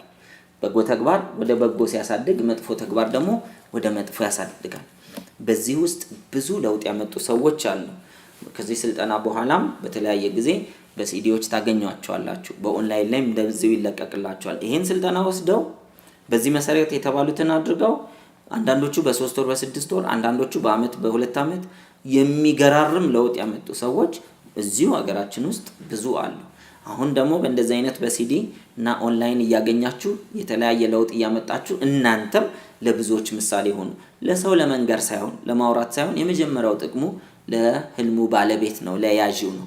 ከዚያ በኋላ ግን ለሌሎችም ምሳሌ ኢንስፓይሬሽን፣ እሱ ከቻለ እኔም እችላለሁ፣ እሷ ካረገች እኔም ማረጋለሁ የሚሉ ሌሎች ሰዎችን ታፈራላችሁ። ያ ነው ሀገር መለወጥ ማለት። ያ ነው ሰውን መርዳት ማለት፣ ማስቻል ትልቁ ነገር። ሰው ዳቦ ቢጎልበት ዳቦ ብንሰጠው ነገ እኔና እናንተን እጅ ጠባቂ ይሆናል። ሰው ግን ህሊናውን እንዲቀይሮ ለዛሬ ዳቦ ቢጎልበትም ነገ ግን የራሱን ትልልቅ ዳቦዎች ለብዙዎች የሚያበሉ ውጤቶችን የሚያመጡ ሰዎችን ማድረግ ይቻላል። ህሊናችንን ተጠቅመን ህልሞቻችን በእንደዚህ አይነት ገንብተን ብዙ ቦታ ላይ ደርሳችሁ እንደምንገናኝ ተስፋ አደርጋለሁ። ስላዳመጣችሁኝ አመሰግናለሁ። መልካም የስኬት ጊዜ። ጤና ይስጥልኝ። እንዴት ናችሁ? እኔ በጣም ሰላም ነኝ። ንጋቱ ሻንግዛው እባላለሁ ከአዲስ አበባ ኢትዮጵያ። መልካም እንግዲህ ህልም ስልጠና ከወሰድኩ በኋላና ከወሰድኩ በፊት ምን ይመስላል የሚለውን ነው እንግዲህ የህይወቴን ተሞክሮ ሼር ማድረጋችሁ። ህልም ስልጠና ከመውሰዴ በፊት እኔ ህልም ብዬ የማስበው ለሊት ላይ ምቃጀው ቅጀት ነበር። ህልም ብዬ የማስበው ማለት ነውና ወይም ደግሞ እንዴት ሊሳካ ይችላል ወይም ደግሞ ትልልቅ ሰዎች የሚያልሙት ህልም ነበር ብዬ የማስበው። ስልጠናውን ስወስድ ግን ማንኛውም ሰው ውስጡ እንዳለ ማንኛውም ሰው ማለም እንደሚችል ይሄን ነገር በደንብ አግኝቼበታለሁ ማለት ነው። እንደዚሁም ደግሞ እያንዳንዳችን ውስጣችን ፓወር እንዳለ ያንን ኃይል በመጠቀም ህይወታችንን መቀየር እንደምንችል ህልም ስልጠና 3 የመጀመሪያ ያሳየኝ ነገር የቱ ጋር ነው ያለሁት? አሁን የቱ ጋር ነው ያለሁት? ወዴት ነው መሄድ የምፈልገው? አቅጣጫዬ ወዴት ነው? ምንድነው በህይወቴ ማሳካት የምፈልገው? ምንድነው እንዲኖረኝ የምፈልገው? የት ነው መድረስ የምፈልገው?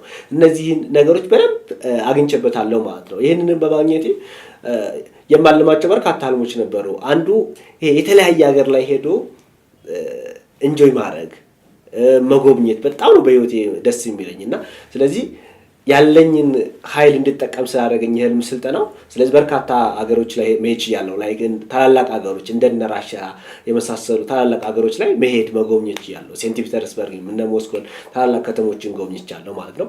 እንደዚሁም ደግሞ ቲያንጂን ቻይናን መጎብኘት ያለው በጣም በብዙ ነገር ማቃት የቻይና ታላቋ ግንብ ነው። እሱንም መጎብኘት ማየትም መውጣትም ይችላል ማለት ነውና የተለያዩ ሀገሮች እንደዚሁም ዱባይን በጣም የሚያምር ከተማ ነው። እሱንም መጎብኘት ያለው ኬንያን፣ ሱዳን ብዙ ሀገሮችን ማየት ይችላል። ይሄ እንደሚሳካ ይሄ ነገር እንዴት ነው እንዳሳካ ያደረገኝ ነገር እንዳልኳችሁ ውስጥ ያለውን ኢነርጂ በመጠቀም ነው። በህይወቴ አንዱም እንዲኖረኝ ይፈልጋለሁና አንዱም ማለት ይሄን ስልጠና ከወሰድኩ በኋላ ሰው መኪና እየነዳ ነው። ስለዚህ እኔ ስለምን መኪና አልነዳም ብዬ መኪና እንዲኖረኝ ህልም አደረኩኝ ማለት ነው። ስለዚህ እሱንም መኪናም እንዲኖረኝ ማድረግ ይችላልኩና እንደዚሁም ደግሞ የሰው ልጅ ሲኖር መሰረታዊ ነገሮች የተማርናቸው አሉ ሁላችንም። መጀመሪያ ላይ ምግብ፣ መጠለያ፣ ልብስ ማለት ነውና መጠለያ የሚያስፈልገን እንደዚሁም አፓርትመንት መግዛት ይችላልኩ። ገቢዬንም ምን ማድረግ ይችላልኩ? ከ60,000 ከ70,000 በላይ ወራዊ ገቢ ማድረግ ይችላልኩ በአሁኑ ሰዓት ማለት ነው። እዚህ ደረጃ ላይ እንዲደርስ ያደረገኝ ይሄን ህልም ስልጠና በመውሰዴ ነው። ምናልባት ዛሬ እነዚህ ነገሮች እንዳሳካ በጣም በርካታ ዋጋዎችን ከፍያለሁ። በእግር በርካታ ሰፈሬ ሰሚት ነው። ከ4 ኪሎ ሰሚት በእግር በጣም ብዙ ጊዜ ሄጃለሁ። ግን በዛ ሰዓት ግን በእግሬ ሲሄድ ግን ምን አስብ ነበር? ችግር የለውም ይሄን መንገድ አንድ ቀን በመኪና ሄድበታለሁ ብያልም ነበር። ዛሬ ደርሼበታለሁ። እንደዚሁም ደግሞ ህልሜን ለማሳካት 2 ቀን ሁሉ ሳልበላ ድሬ ያውቃለሁ። ስለዚህ ሰው በህይወቱ ይሄ የሚያሳካውን ነገር ሲያቅ ለዛ ነገር ተመጣጣኝ ዋጋ ይከፍላል። ሰዎች ትልቅ ደረጃ ላይ የደረሱት ስላለሙ ብቻ ነው። ዛሬ ዓለም የደረሰበት ደረጃ ላይ ቴክኖሎጂን በመጠቀም የሆነ ሰው ስላለመው ነው። ስለዚህ እኔና እናንተ ማለም ከቻል የተሻለ ቦታ ላይ መድረስ እንችላለን ማለት ነው። እኔ ይገርመኛልና ይሄን ስልጠና በማግኘቴ ነው በጣም የሚገርም። በቃ ለሰው ልጅ ስልጠና በጣም እንደሚያስፈልግ የገባኝ በዚህ ነው። ምክንያቱም እኔ እነዚህን ሁሉ ስኬቶች ያመጣሁት ገና ከዚህ በላይ በጣም በርካታ ነገሮች እንደማመጣ አምናለሁ ከፈጣሪ ጋር ይህን ስልጠና በመውሰድ ነው። እንዳልኳቸው አቅጣጫዬን በማወቅ ነው። ያለኝን ኃይል ሁሉ በመጠቀም ነው። ሰው ውስጥ ያለኝን ኃይል አይደለም ብዙ ኃይል አለኝ፣ ግን ትንሽ ነው የተጠቀምኩት። ስለዚህ በጣም በርካታ የውስጤን ማንነት እንዲያወጡ አላህ በውስጤ ከፍታን እንዲሰማኝ ያደረገኝ የህልም ስልጠና በመውሰድ ነው ማለት ነው።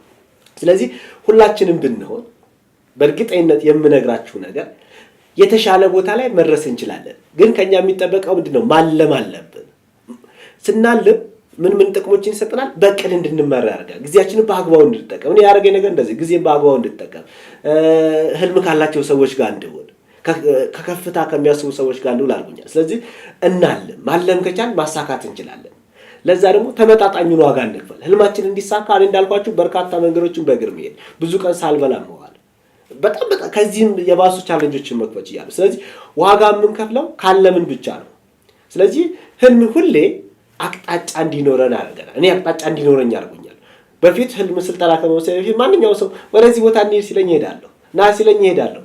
ህልም ስልጠና ከወሰድኩ በኋላ ግን መሄድ ያለብኝ እኔ ከህልሜ ጋር እሄዳለሁ ወይ ህልሜን የሚያሳካልኝ መንገድ ነው ወይ ብዬ ነው። ስለዚህ ሁላችንም ብንሆን ህልማችን ከሚያሳኩልን ሰዎች ጋር፣ መልካም ጓደኞች ጋር፣ ህልም ካላቸው ራዕይ ካላቸው ከጠንካራ ሰዎች ጋር ከሆነ ጠንካራ ሆነን ህልማችንን ማሳካት እንችላለን ማለት ነው። በእርግጠኝነት ሁላችንም የተሻለ ቦታ ላይ መድረስ እንደምንችል ላረጋግጥላችሁ እወዳለሁ። መልካም ጊዜ። አመሰግናለሁ።